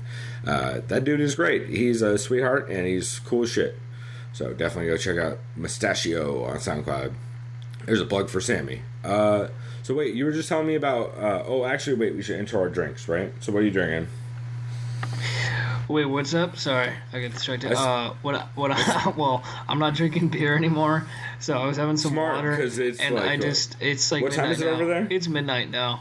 But I just finished off. I had some chocolate soy milk. The only reason why I got chocolate soy milk is I used to what drink does that taste like? It's honestly, it actually tastes better than regular chocolate milk, believe it or not, because it's like less kind of like, you know, like when you drink milk when you're a kid and you get like that feeling like you feel bloated, or it's like you get like that phlegm and shit, you're congested. It's like, it tastes like chocolate milk except you can't get congested, so it's nice. Okay. Yeah, I mean, it tastes good. It's like a silky. So it's Yoo-hoo, right? It's Yoo-hoo. In a way, but healthier-ish, because it's so it's healthy Yoo-hoo. Soy. Yeah. But it's good, man. The reason why I got it, dude, it was like less than €2. I'm like, you fucking kidding me? Of course I'm going to get some of this. Oh, that's right. And the euro is like almost equal to us right now, right? A little, yeah. It's like €1 is 89 US cents. That's so, dope. I mean, we're still depreciated a little bit, but recently it was like double, right? Yeah, the only thing that's killing me over here... Before they're terrible about that shit? Yeah. The only thing that's killing me, that's kicking my ass over here is I was supposed to open a Dutch bank account. I still need to hear back from them because they wanted me to do that, even though I don't need to. By the way, that's hilarious because that sounds like something some fucking criminal would do in Miami Vice, but go ahead. Yeah, I know, right? Need to open the Dutch bank account, man. The Dutch bank account is what I keep us in money. But no, the thing that kills me is I have Chase Bank, which is fine, but if I withdraw money... See Chase, the Germans, yeah? Yeah, right. A lot of people only accept cash, and some people don't accept Visa or MasterCard. Ooh, the problem is really? when I go to withdraw money from an ATM, there's a fucking $5 fee if it's not Chase. So if I withdraw like €20, I'm already paying $22 because that's how much it's like 12% exchange. So it's like 27 or whatever. So that's like 30. standard, right? United States, if you're not at Chase or you're not at Wells, you're paying like $2 to $3, right? You know what I mean? Yeah, which is sucks, but whatever. Yeah, but now I'm paying $5 extra fucking dollars. So that means if I go to a place to buy stuff, I fucking pray that they accept Visa or MasterCard, so I don't have to pay extra. So it's a little bit tough. I mean, I've been careful as far as spending money. I'm not a dumbass. The other thing I'm going to drop money on is I'm about to buy a ticket to fucking Oktoberfest in Munich, Germany. Shut the fuck up. I swear to God, I'm going to go. Okay, Chris, you're going to record you asking everyone who Dennis Seaver is. Yes, I will. So here's what you're going to do. You're just going to turn on your phone and you're going to say, hey, you know who Dennis Seaver is, the fighter? And when they say no, you go, okay, cool. And then you just keep doing that to everyone you know. Like everyone you see, everyone that talks to you, you're like, hey, can you do me a favor? I have a podcast. Do you know who Dennis Seaver is? And I belong like 400 Germans saying, yeah, just ask 400 people, is. And if it's 1 out of 400, it's still a winner. Right. You can also ask them, do you know what UFC is, or do you know what MMA is? Those are also acceptable, although I don't know if that's like some weird German slur. So. Yeah, UFC? What did you call me? Yeah, you fucking asshole. Yeah, your UFC over here means I fuck your butt. Yeah, I know. I don't know why you turned like offensively Asian at the end. That was upsetting. I apologize. Every part of that was terrible. It was upsetting to multiple races, but effective at none of them. But yeah, I forgot what we were talking about. I can't believe you're going to Oktoberfest. Yeah, Oktoberfest, absolutely. though, for sure. I just want to ask other people what date they're going to go first, because it's either you go from September 23rd to 25th. Right? Or you go from the 30th to the 2nd. I'm probably going to go to 30th to 2nd because the 23rd to 25th is already like in fucking less than 2 weeks. And it's like, and I bet the latter one is going to be more like the real experience rather than like the touristy like early one. Yeah, it's €160, so I think I'd be paying... That's super affordable though for like considering it's fucking Oktoberfest in Germany, literally. Like, that's not that bad. What's dope is I think I'd be paying about near $175 to $180, not even $180, right? But it includes my fucking train ride there. It includes breakfast and an after party, dude. Like, holy fuck. So what the fuck? Buy that shit soon. How do I get Mardi Gras to get on this German ass plan? Yeah, I know, right? Because fucking that shit cost me $1,500 last year, and that was just the hotel and the plane ride. Because I think the train ride there is about, I think it's about a little under 3 hours. I was gonna say it's pretty short, right? Yeah, and I think regularly it's from here it's to like €80 or some shit. So see what I mean? So I'm down to pay $170. I was gonna say it's like from here to like north of LA, basically, right? I believe so. Yeah, because when I went to Amsterdam, that takes, if I didn't take the direct route because I wanted to save money at the time, it took me about 1:20. But direct route, I think it's about 45 minutes to an hour to Amsterdam on the train because of the stops. Oh god. That's what's up. Oh god! By the way, I got real quick because I accidentally. I've never mixed my drink. I've been waiting to do it. And I wasn't paying attention because I had a sip of my girlfriend's Bloody Mary that was amazing. So I took a sip of my drink thinking it was the Bloody Mary. Nope, that's just straight whiskey that I was going to pour my Josh Barnett into. Oh, man. I don't know why I'm calling root beer Josh Barnett, but I'm doing that now. So here's the thing. Now I'll segue into it and then we'll actually get into the fights. But dude, yeah, you definitely have to keep us... Ooh, I'm drunk. You definitely have to get us updated on the all of your adventures out there with especially Oktoberfest stuff. And everybody out there listening who is, we'll pretend like people listen to this down the road so that we actually have listeners. So, hey, listeners that will future exist, you should definitely check out SOV Pod on Twitter because Chris will post pictures of fucking German beer fest on our. And by the way, yeah, the pictures. Wait, we're not SOV Pod. What's our actual name?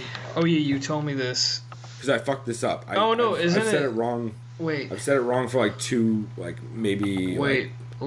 episodes. Let me log in because I know when we log in, it's just called Chris at the Sound of Violence.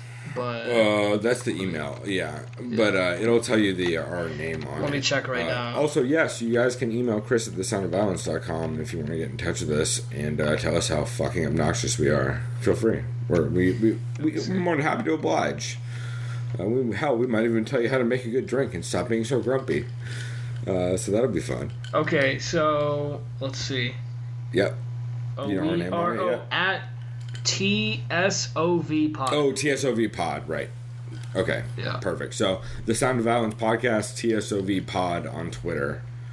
So, if you guys want to tweet us, again, you can always send us an email. I was going to say, I don't know how to use Twitter really at all. So, as far as like, if you want to follow someone, isn't it just a matter of like searching their name and you just fucking say follow or some bullshit? Yeah. Like that? And also, I think I went through and followed everyone I'm following on your Twitter. I'm not positive. On the Sound of Violence Twitter. So if you just log in, you might be following a ton of MMA fighters mostly. Yeah, like for example, I just searched up Bill Burr because I know he has fucking great breakdowns after the fights. Yep. Oh yeah, his last fuck Larry. Here it is. Okay, yeah, you know what? We're following him now, dude. The Sound of Violence is now following Bill Burr because in reference to Bill Burr after the 198 when Stipe knocked out Fabricio, he gave him the old right fucking there Fred and knocked up his hard drive. Fred. You know what Stipe said?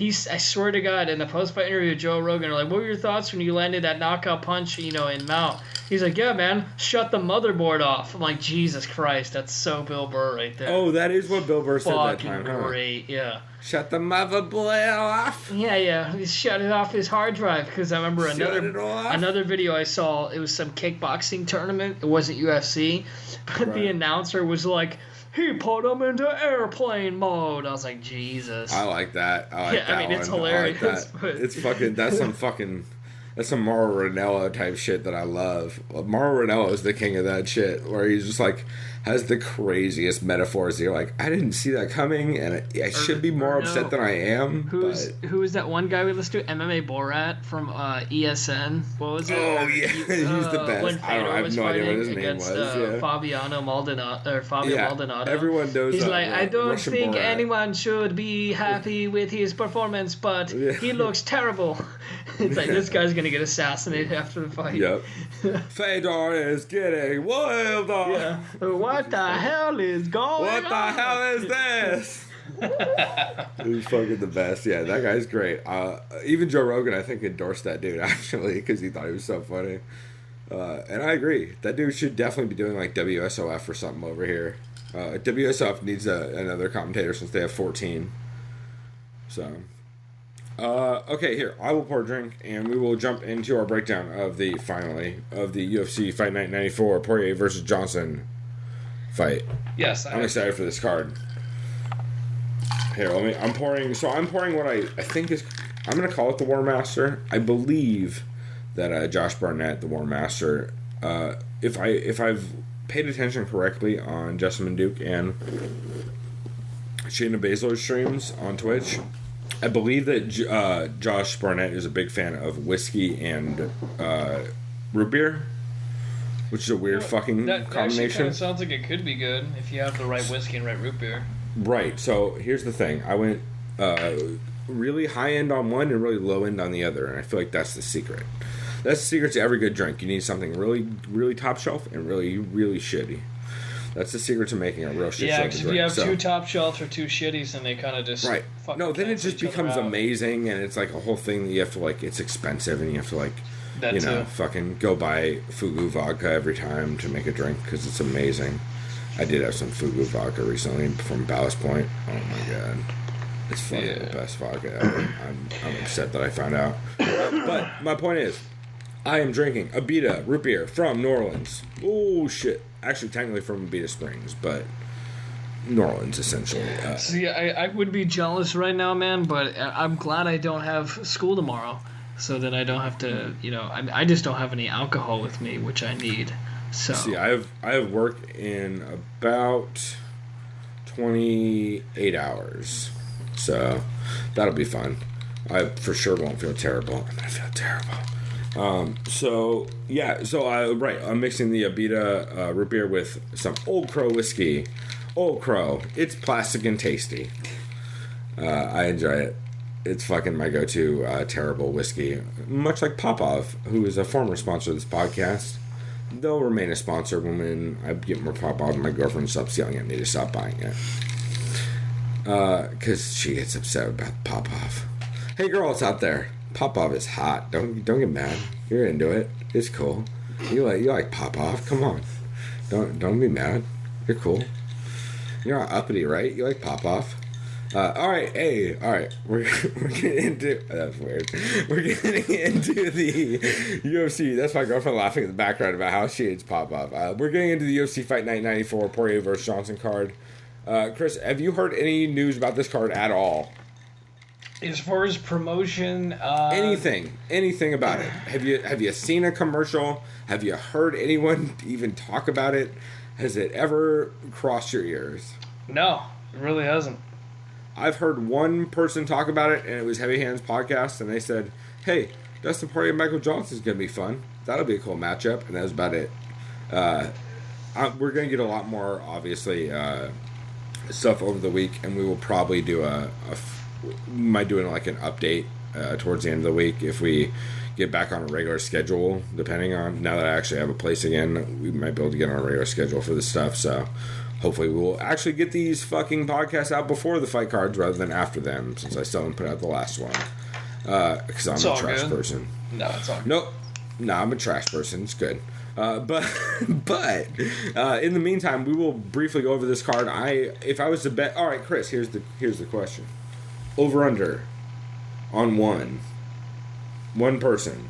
Does one person get flagged by USADA or not make weight? Over under is set at 1. Let me look at these. Actually, you know what? Should we set it at 2? Because 1 seems unfair to every card. Do 2. We'll go with 1. We'll go with 1 because that makes it tougher. Because 2, everyone would go with under. Because it would be like, it's probably not going to be 2 people. But I think somebody's going to either flag or not make weight. I'd go under 2. Or injury is possible also still, since we're still a week out. Would you? So if I was to say actually, you know what? Here, we'll make it fun. We're gonna make a 40-ounce beer bet right now. This is a Sound of Violence podcast 40-ounce beer bet. I was gonna say, I don't think there's any 40s out here, so you're gonna mail one to me. The only problem is you might have an $80 fucking surcharge. Right. So that's why. Right. That's why I'm gonna have you buy 2 24s, and we'll just call it even. I'll buy an extra 8 ounces over here. I can make that happen. Or unless you'd rather just have me because I'm not obviously gonna call it a 12. Oh, should we make it? Actually, no. You know what we should do? We're gonna make a terrible alcohol bet. So, Chris, what's your least favorite alcohol? Least favorite alcohol, like what? Yep, just hard ever? alcohol. If you were to take a shot of something, what's the last thing you would ever want to take a shot of? Yep. Okay, the last thing I'll ever take a shot of is some shitty. I'm not a huge fan of vodka straight up. So if it's Smirnoff, but some shit bullshit like watermelon lame fucking flavored crap, I can never do that. So. Perfect. So watermelon. Here's the deal. That's it. Yeah. Okay, perfect. So mine, I'm probably gonna go with gin. Probably that's what I had to take a shot of last night when I lost the fucking sandal bet with the goddamn singer of Boss 5. I should say the inferior singer to Boss 5. You know what I'm saying? What are we trying to flatter me here? Shit. Nah, I love Remy. I'm just talking shit. Hey, let's be real. He's a better fit for that, man. He at least knows what the fuck to do. And me, all I was doing, if there was hey guys, isn't this fun? And everyone's like, God damn it, Chris, it's supposed to be serious. I'm like, oh shit. Like, I was having fun making dumb jokes. Yeah, exactly. No, that's why this podcast is a much better fit. But like I said, my favorite inferior singer for Boss 5, who shouted me out like 14 times during that set, I took it. He fucking cost me. I literally gagged right now thinking about the shot of gin I had to take. I walked up to the bar. You know Caitlin with the dark hair, the owner's daughter? Yeah. So I walked up and I was like, "Can I get a shot of gin?" She's like, "What does that mean?" She's like, "Well, gin." I was like, "Yeah." She's like, "Why?" I was like, "I lost a bet." I forgot what is well, since I'll never drink gin. I know good gin, right? It's like what Bombay and shit like that. Yeah, well, gin is whatever the fuck is in the plastic bottle that they got from Vaughn's next door. Shit, yeah, that's right. Like it was like, I don't know, McAlary's or something. So it's like what regular good gin's like what Bombay, Tanqueray, and then there's what's the other one? That's like medium shelf is like Bombay or New Amsterdam, that kind of stuff, and then top shelf is like or Beefeater's normally middle-ish shelf. Is Remy Martin gin or is that No, I think that's gin too. Right? I don't know. I'm bad at gin. We've meandered and we still haven't gotten to this card. I forgot what my point is. Oh right, we're taking. So I will go with I guess I'll go with gin. Oh, I'll go with gin or I'll go with the Four Loko. We'll see what they have available at your store. You know what I'll do then? Oh, no. Oh, I got it. I got it. Okay. This is what's crazy. On campus, they have a market, right? Just like a regular 7-Eleven. It's actually a fancier 7-Eleven, right? Because they have... This is the crazy thing, dude. Is it like called 8-11? They sell full-on just liquor and alcohol on campus. It's not alcohol, that seems dangerous. Okay, you know what is dangerous? And you're gonna agree with me, and I'm gonna pay for it. There's a energy drink called cannabis. Swear to God. I know this energy drink. Is it actually weed infused? I believe so. Yeah, it's made out of hemp. So. Oh, so tell me what's hemp's not psychoactive though. Oh yeah. Okay. Well, how about this? Tell me to mix it with something, and then that'll be a shit bet, right? Yes. Just because it would be retarded. Mix that with vodka, obviously, because you hate vodka. So shitty vodka. Yeah. So do you want me to mix cannabis energy hemp drink with vodka? Yes. And that's my bet. And actually, you know, and I'll record it. And that might just have to be. That just might have to be our segment for next week. Anyway, okay. We'll see. We'll figure it out. But we are gonna make that bet. I forgot what the bet was already, but it was a bet. What was the bet? I know you're making some shitty alcohol bet because you kept talking about how much you can't stand gin. I don't know what the bet was. Oh, it was an over-under for who gets brought for USADA and if USADA or doesn't make weight. My bet was under 2, so that means if it's at least 2, then I'm safe. If it's more than we should make it 1. We're gonna. 1. I want to make the over under 1 to make it that's competitive. Fine. So I'll just say 1 or under. Are you going over 1 then? No, you pick since I set the number. So doesn't make weight or USADA. Yep.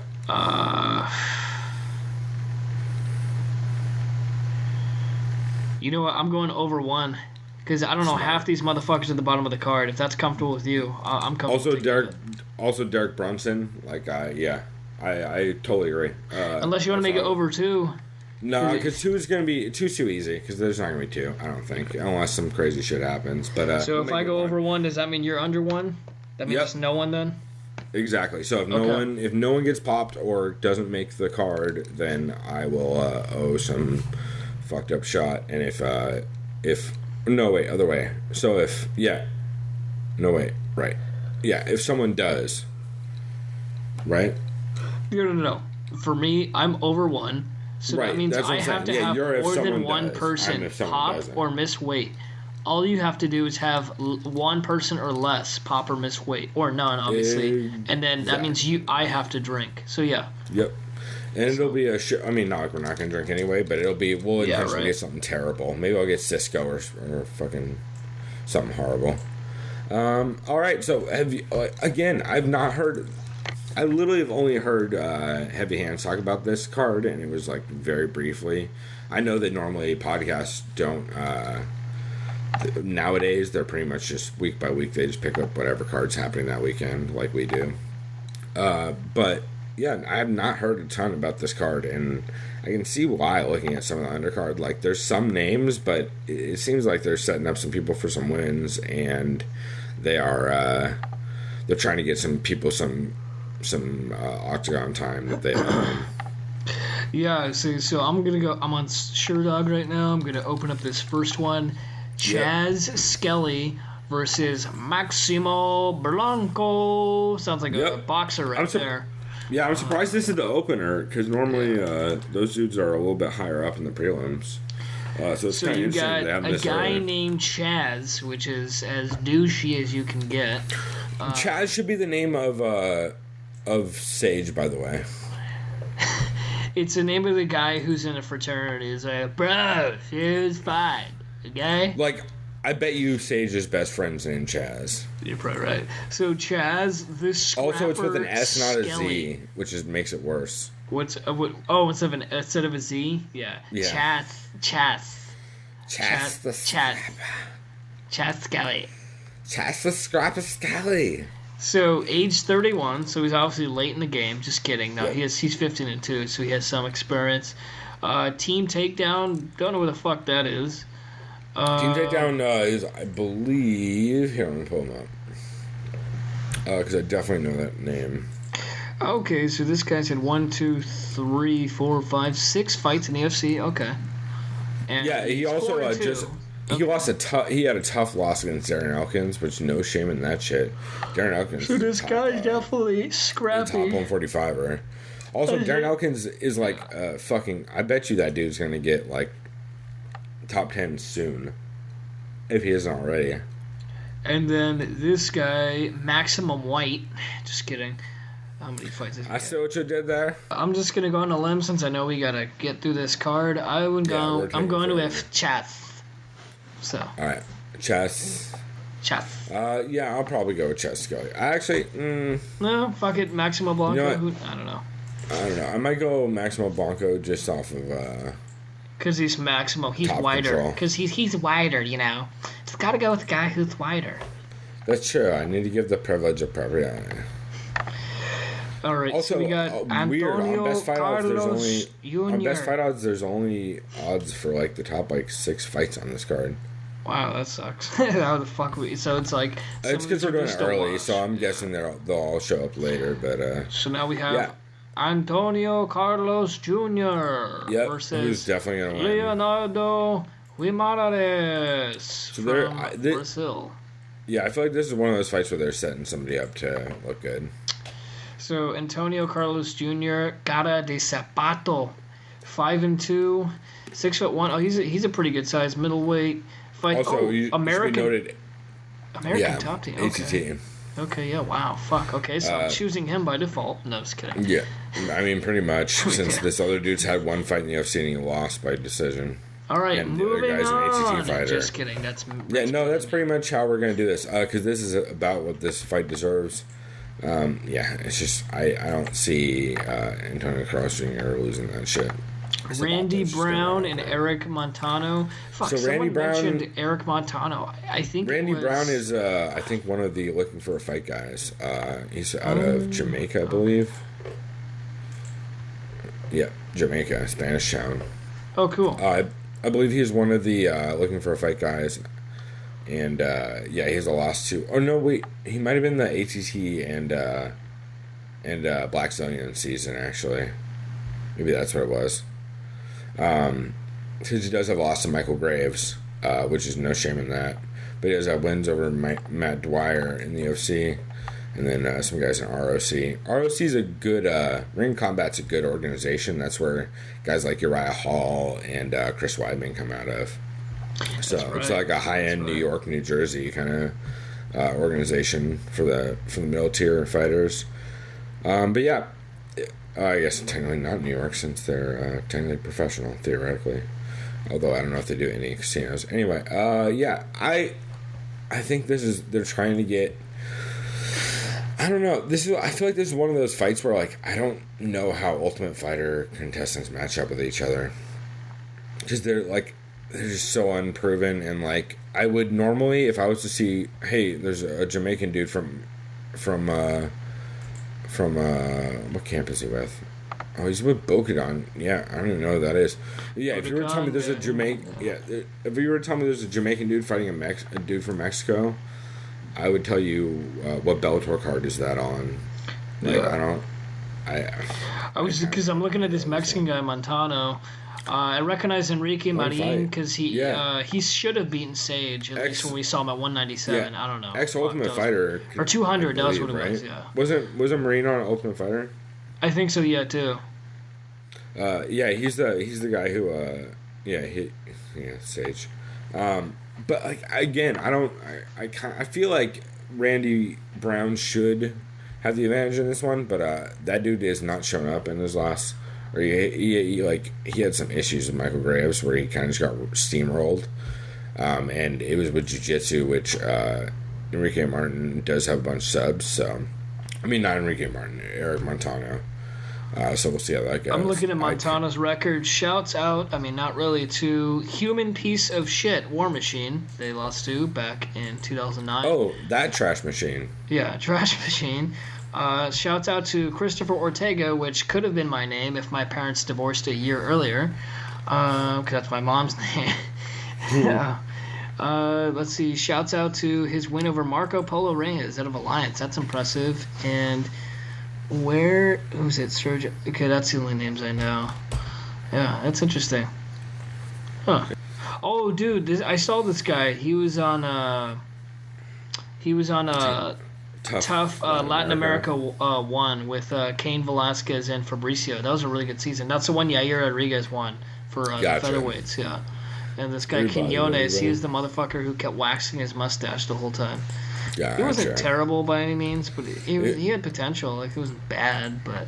Yeah, that's how I feel about a lot of this card. But he's he's just basically fought all Mexicans and Latin American fighters.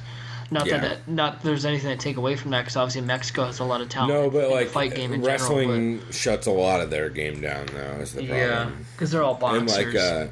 And Joey Gomez coming from a legit ass camp in Team Quest, he's gonna wrestle fuck the shit out of that dude. I feel like. All right, you want to jump to the next one? Hell yeah! So Bilal, remember the name Mohammed. Yep, he's fantastic. By the way, dude, his that was last that two fight. fights. What's his name? I watched his Titan fight. He fought Alan Joban. Yeah, dude, that fight was fucking great. And dude, the fight he did in Titan FC on Titan FC 38 was fucking great too. Same thing, where that's what he does. He puts the pace on dudes and he fucking pieces them up with his boxing. Like, if he can shut down the takedowns, he's a monster. But I think a real wrestler will give him trouble. Is this the guy from Palestine? Because shouts out to Palestinian fighters. That's pretty cool. He's from Chicago. But I think he might have Palestinian as far as where he's born, yeah, I think so. I mean, because I always thought it was kind of cool. You never really see that in the UFC. Yep. Exactly. And his opponent, Augusto Montano. I saw Garbrandt knock this guy out but he was on short notice. This guy's a wrestler, I believe. Really? I don't think Garbrandt fought him. Yeah, I think he did. It was a short notice fight. I'm seeing Sam Alvey on his record. I'm not seeing. Oh wait, were we talking about different people? I'm thinking of Agostino something. Yeah. You're thinking. It's exactly what you're thinking. Is the other jiu-jitsu guy, Agostino? Yeah, I know exactly what you're talking about. No, Augusto Montano is. This guy's a fucking welterweight. I'm retarded. Yeah. Carl Pendred, he had a loss to. Chris Heatherly has a win over. I mean, I don't know. He has a win over Sam Alvey and Chihuahua Extremo, which that's ironic. That's the name of my future dog, Chihuahua Extremo. I also know a dog named Chihuahua Extremo. I call her the little vampire, but she is. She's he has a win over Julio Cesar Cruz. That's right. I guess they could have called him Chavez, like all the other Cesar Chavez. I was gonna say, no, it's what happened when Julio Cesar Cruz. And the legendary boxer, of course. It's what happened when Dominic Cruz. It's what happened when Dominic Cruz fucked the mother of Julio Cesar Chavez, or the daughter. Well, one of those. Anyway, speaking of inappropriate comments, Bilal Muhammad, I think, is going to inappropriately body Augusto Montano. I think he'll basically stuff takedowns and box him to pieces and probably get the stoppage late. He might get a decision, but I think he probably just gasses him and fucking pieces him up. Yeah, it seems like the right call to me. That sounds about right. So. Cool. We will roll to San Cecilia. Gabriel Benitez. I have no idea who Gabriel Benitez is, but I'm guessing he's getting sent back to Mexico.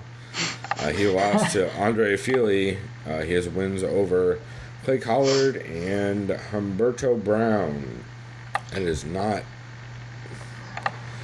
It's not good. Yeah, they're sending this dude back to Mexico. Oh, this guy was on Ultimate Fighter Latin America Season 1 too. Yeah, this guy's from TJ, dude. Yeah, he's gonna get bodied by San he's a good boxer. That's exactly why I'm choosing my fellow amico Sam Cecilia, Forza Italia, molto bene, right? You know, go Italians. Molto bene. Exactly. Sam Cecilia's gonna style on this dude and get the finish early. Yeah, I'm not one of those like, I'm Italian, bro. I mean, yeah, come on. Despite all the Italians sprinting towards you at in Rotterdam, being like, "Oh, you Italian?" That still was really interesting, honestly. You like fucking pizza? That's how I picture Italians. And like, hey, get me a fucking paninos. Don't call it a panini because that's plural. Which is true. Panini is actually plural for it. Literally means sandwiches in Italian. Swear to God. So Americans have been getting it wrong. That's fucking great. Hey, well, this episode is sponsored by Paninos. It ain't paninis, bitch. That's hilarious. All right, so we will jump into the next fight. Chris Wade, Islam Makhachev. Chris Wade, I believe, is out of. Oh, right. Wait, Long Island MMA. I don't even know who that is. Yeah, right. Okay, that's not great. Well, he does have a win over Mehdi Baghdad. So this is a weird record, actually. This dude's beat some fucking contenders, like Lepang Zhang. Oh yeah. Christos Jagos. Was Lepang Zhang the guy from UFC China or the Ultimate Fighter China? Yep. Exactly. Yeah. Okay. Yeah, this dude's had actually some big wins. But Islam Makhachev's been styling on dudes for a little bit. He did lose to Adriano Martinez. Actually, I'm probably gonna lean Chris Wade because if you're going to decision with Rustam Khabilov, you're probably top tier. So you'll probably be able to wrestle your way through this. But it'll be interesting. Again, I mean, yeah, this guy is a Dagestani. Fuck, man, do you think he'll wrestle? Fuck this. I don't know. Well, so here's the thing: is I think Chris Wade will be able to counter wrestle enough to get his boxing off. Yeah. But this is a weird card with a lot of these kinds of matchups that I'm not convinced either way on. I don't have I have an opinion, but like it's super uneducated and not nearly with enough tape study to actually be confident in either of these dudes. So I imagine this guy's name is Juan Carnero. Yeah, Juan Carnero. Yeah. Juan Carnero versus Kevin Robinson. Juan Carnero has been around for a while, lost to Derek Brunson, but has wins over Mark Munoz, Brock Larson, and then some dudes in smaller shows. Kenny Robertson has had a couple big wins. Ildemar Alcantara and Thiago Oliveira Perpetual. He lost to Aaron Simpson, which is interesting. Aaron Simpson, most notably of Arizona Combat Academy fame. Also lost to Ben Saunders back in July of 2015. Actually, I don't know. This makes it tough. So normally I lean off the dude. I would lean towards the dude who has way more recent activity, which is Juan Carnero. Yeah. He's 26. He fought in February this year, but he got starched by Derek Brunson. And whereas Kenny Robertson's coming off a loss to Ben Saunders, but that was back in July of last year.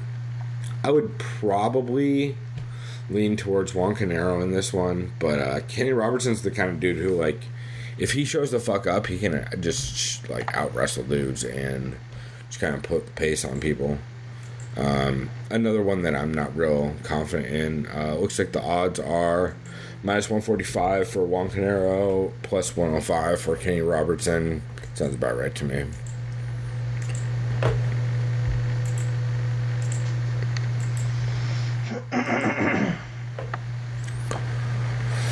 All right, so we are then jumping into Alejandro Perez, El Diablito, versus another dude from fucking some shit that I've never heard of, Alberto Morales.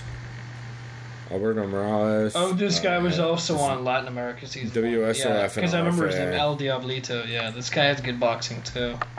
Okay, I'd probably pick him. From the records, it looks like they're setting this dude up to start the other dude. Yeah, I've heard El Diablito's name, and bringing a dude in from WSOF and Bama and RFA. Actually, this dude's fought in Bellator, Bama, WSOF, and RFA. That's some like fucking. That's some Eve Edwards type shit. Yeah, Alberto. I feel like this is probably gonna get a decision, just based off these dudes' records and their weight. But yeah, from everything I'm seeing, Diablito should be able to just outpace him. Yeah, it looks like Diablito, Quinones is on the card too. He has 1-1 against Quinones. Looks like he fought that guy twice. Kind of interesting. Oh, yeah. In two different, obviously, promotions. Actually, that's fucking dead even almost the odds, that fight. Yeah, I would take Diablito for sure. Yeah, I think so too. So you got what, Dunham and Glenn? Yep. I don't know who Rick Glenn is, but he's about to get styled on. What the fuck are they doing with this division? He's never even fought in the UFC, and he's fighting fucking Evan Dunham. Evan Dunham's gonna body this dude by submission. Probably wow, he early. beat Joe Lozon? Fucking hell, yeah, this guy's gonna win. Yeah. That's what I'm saying. Like, he normally wins by decision, Dang, but like, this dude, dude's so look at out. the fucking people he had to fight. He beat Nick Lentz, lost to TJ Grant, beat Gleison Tebow, then loses to RDA, Cerrone, and Barboza, but then, wow, dude, holy fuck, this guy. And he has lost to Melvin Gillard and Sean Shirk. Fucking win over Tyson Griffin, win over Efren Escudero. Like, dude's a monster. He's gonna fucking style on Rick Glenn. And I like submission, but it could go to decision pretty easily. It kind of depends on what kind of pace Evan Dunham puts on him. Okay, so Derek Brunson versus... This is one of the fights I'm most hyped versus about. Uriah. What kind of my talent is going to show up for the fight hall? Mm-hmm. Derek Brunson's been a monster ever since he dropped down, right? He used to be at 185. Yeah, because he's got Yoel Romero on there and Chris Lieben. No, you mean he used to be 205? Because this is at 185. Did he always stay at 185? No, dude, I thought Brunson was at welter and is moving up now. Is that what it is? I knew he moved weight class. Oh, yeah, because Lorenz Larkin. Yeah. Yeah, you're right. Yeah, he's moving up in weight. Fuck. So this might. I like that. I like that. Well, maybe not. I like that he's moving up in weight. But Uriah Hall is a tough competitor on this one. This fight is going to come down to who pushes the pace. If Derek Brunson can kind of like put it on Uriah Hall, I feel like he's just going to be able to kind of back him up and keep him like second guessing everything and make him hesitant and be able to basically just put the pace on him. Also, Derek Brunson has some decent wrestling. Uriah Hall's got good takedown defense, but see, this is what's crazy, man. He fucking Uriah Hall, when he has it going on, he fucking TKO's Gegard. Yeah, Jesus no, Christ. when he's on point, he's fucking fantastic. But though that dude, it's really tough to pick Uriah Hall like ever, just because of the way he goes about everything. He's so flashy. He's like Michael Venom Page. Like, I'm totally on board, and I think they're fucking fun as shit to watch. But they get beat by dudes like Robert Lineker and Rafael Natal like most times, because the dudes just put the pace on him. And I think if Derek Brunson comes out on fire, he should be able to do that. He has fought fucking sluggers. I mean, Jesus, in his last 4 fights, he fought Lorenzo Larkin, Ed Herman, Sam Alvey, and Juan Canero, which are all fucking hard punchers. And his last loss was Yoel Romero, who's fighting for the title. Or who's in line to fight for the title, rather. Also out of Jackson's, Derek Brunson, which I think will help him a lot. And, I just see that dude taking it. I agree. I could totally see Uriah catching something flashy and just crushing him, but if I was to pick, I would say Derek Brunson, probably. And then main event, I love this main event. I'm a big Dustin Diamond Poirier fan. If you've ever heard him in any interview ever, he's fucking hilarious and really... He's the guy from, cool. Is it New Orleans or Lafayette? I know he's from Louisiana. Technically, Corinne Crow. Whatever the fuck. I don't know. Corinne Crow? I don't know. He's a typical white guy with French blood from Louisiana. Yeah, exactly. He's Louisianan as fuck, yeah. And he's been on fire lately. Ever since that Conor McGregor loss, he's been crushing people. Yeah, because he moved up in weight. That's right. Yeah, and people were saying back then when he was fighting Conor, he was literally eating like a piece of lettuce and a grape for lunch, kind of shit. Like it was bad. Yeah, it was like to the point where like he was like just had no energy and couldn't do anything. And ever since moving up, he's been on fucking fire. He's been crushing monsters. Like wow, he even has a win over Holloway. I didn't know that way back when, but fuck. Well, that's a way different Holloway, but yeah. But he does have Yancy Medeiros, Joe Duffy, and Bobby Green in your last 3 wins. Like, that's a fucking... I'm not going to count out Michael Johnson, though. That dude's still talented as fuck. Out of Black Zones. So here's the thing. Is I can't ever tell what Michael Johnson's going to show up because he takes so much time off. Because, like, that dude takes years off. Like, between the Melvin Guard and Barbosa fight was a year... And then that was a win. But it's been almost a year since that Nate Diaz fight a while back. Yeah, like we usually say, we got to go with guys who've been active, so we probably got to go with Dustin Poirier. I mean, I'm just going with Dustin Poirier off of like his fucking the way he's been looking in fights recently, as well as just Michael Johnson not being around. I like Michael Johnson. I think he's hilarious, number one. But also, he's cool as shit, and he puts on great performances, but just not recently. And I'm not convinced that Dustin Poirier isn't just gonna style on him. Actually, it's a 5-rounder. It's not going to decision. It might go to decision, but I'd be pretty hesitant to think so. I think most likely Dustin Poirier just kind of outpaces him and beats him up, gets him on the down, beats him up on the ground, and catches a guillotine or an RNC, probably like the second or third round, third or fourth round maybe. Yeah, I don't know. I like Michael Johnson. I think this is gonna be a fucking hell of a fight though. In the meantime, yeah, it should be a goddamn war. So I'm looking forward to it for sure. So it should be very fun. So perfect, bruh. Well, we will wrap this one since I know you got shit to do like sleep, and I have shit to do like, I don't know, not be drunk the rest of the day. But yeah, this has been fun, and we will be back.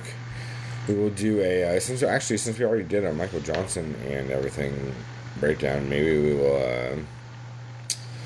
Let's see what we're going to do. If there's any crazy news, maybe we'll do a podcast before the next card. If not, we'll do one after as a recap, and we will go from there.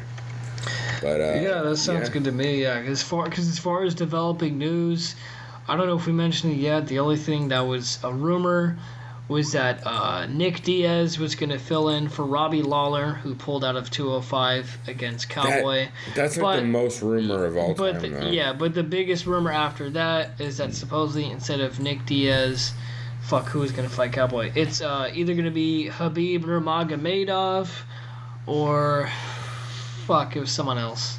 But it's all hearsay, so we don't know yet. But, yeah. Like, Nick throws his hat in the ring every time to see what the check is going to look like, I feel like, which I respect. Like, that's the right way to do it. You're just like, hey, what would you pay me for it? Maybe I'll fucks with it. And I'm like, nope, won't fucks with that.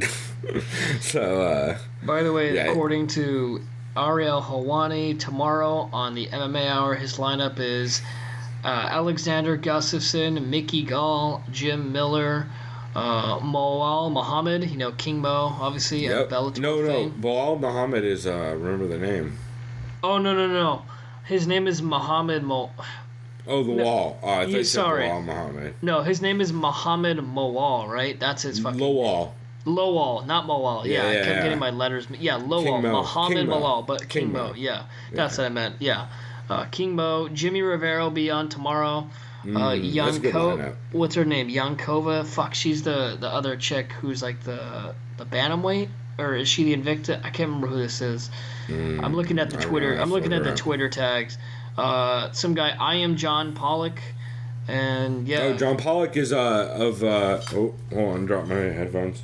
John Pollock. I want to say MMA Report, but that's wrong. No, it is the MMA Report. It's the MMA Report with John Pollock. Yeah, he's another. He's actually. Oh, you know what? Actually, I'll tie this back in. He's the one who I mentioned earlier who has often had Robin Black on for fight breakdowns and stuff. So John Pollock's, yeah, he's good people. He's also super knowledgeable in the sport and does some fun interviews. He's also on TF and the Fight Network up in Canada. So definitely worth checking out. Nice. Well, anyways, yeah, man. So this next week, hopefully we get some announcements for Madison Square Garden. We should probably within the next week or two. Either way, it should be pretty exciting stuff. Yep. Yeah. Cool, man. Should be interesting. And then we have that weird card next week, and I'm sure I just have a feeling we're gonna get weird news this week with how many cards are coming up that haven't had announced dates or anything yet. I feel like just like that really weird innocuous card 206 in Toronto. Supposedly that's supposed to be GSP, but I wouldn't hold my breath on that. So that's in December. Yep. So we shall see. Yeah. Yeah, I just feel like there's gonna be some weird mix-ups coming up down the line. Yeah, and GSP stuff, man, that bugs me. Shouts out to GSP. I hope he makes that shit happen. Yeah, we all hope to see him back. Because we all know it's because of Reebok. It's the Reebok money. Yeah. Is the reason why he isn't here, and that's why Dana keeps mouthing off the way he is.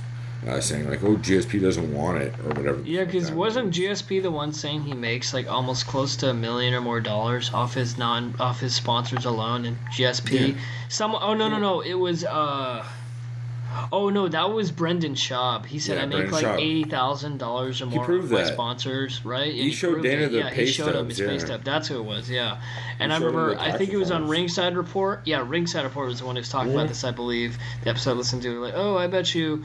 GSP could show his pay stub and it could say $10 million, and Dana would still be like, bullshit, man. I'm sure, and like, it's definitely the factor. It's not getting talked about because neither party wants to shit on Reebok before they figure out an agreement or not. It's like, hey, Nike, if you're listening, but that's the reason. Thank you, please, Nike. Well, it's Under Armour is a thing. No, but I'm saying that was the one like, that George was always with. Yeah, I'm saying if anyone's gonna take over UFC's like this deal, can you just buy out Reebok's deal and just say fuck you? Really, anyone. Yeah. Adidas. How about since you own fucking Reebok, how about you just be adults about it and not be shitty? Yeah, Adidas. Any kind of effort make some would be fucking great. Dope ass gear. Or Reebok, just care. Care. That too. Step up your game. That's an option. Yeah. Maybe don't be a little baby ass bitch about everything, Reebok. That's my advice. All right. Well, we are just rambling at this point, so I figure we'll probably wrap it up. Is there any other podcasts you listen to, or anything else you wanted to cover?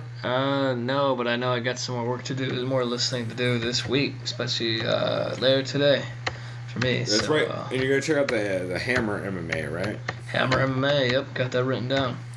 Perfect. So yeah, check out that, and then you are also going to get us some updates. If you can this week, ask anyone you meet or someone you meet, ask them how they feel about Alistair Overeem losing the heavyweight title, or not winning the heavyweight title, I should say. They're just going like, who? No, I want exactly. That's exactly what I want. What's MMA, man? It's all about football. Perfect. That's perfect. That's exactly what I want. So yeah, make that happen because that'd be hilarious. And in the meantime, have fun drinking your $2 six-packs and smoking all the good. Oh, and what's that bet again? If it's if under if under 2 people No, it's if one person drops out or more, then you win. Okay. So that means if basically like one or more people drop out of the fight via like whatever it is, weight cut or via USADA or whatever. You take a shot of gin. Yep, I take a shot of gin, and if not, you. I have to drink that mix shitty something cannabis. terrible with the cannabis energy drink. Yep. Perfect, dude. All right. Well, we're gonna wrap this here since it's fucking probably like 1 a.m. where Chris is at. What time is it? It's 1 now. 5 to 1. So, shouts out from 1 in the morning Rotterdam time. This is the Sound of Violence podcast. You can hit us up, soundofviolence.com, thesoundofviolence.com, sovpod@gmail.com, Chris at thesoundofviolence.com, or tsovpod on Twitter. If you have any questions, feel free to hit us up or talk shit about how horrible we are. In the meantime, go do something decadent. We out. Let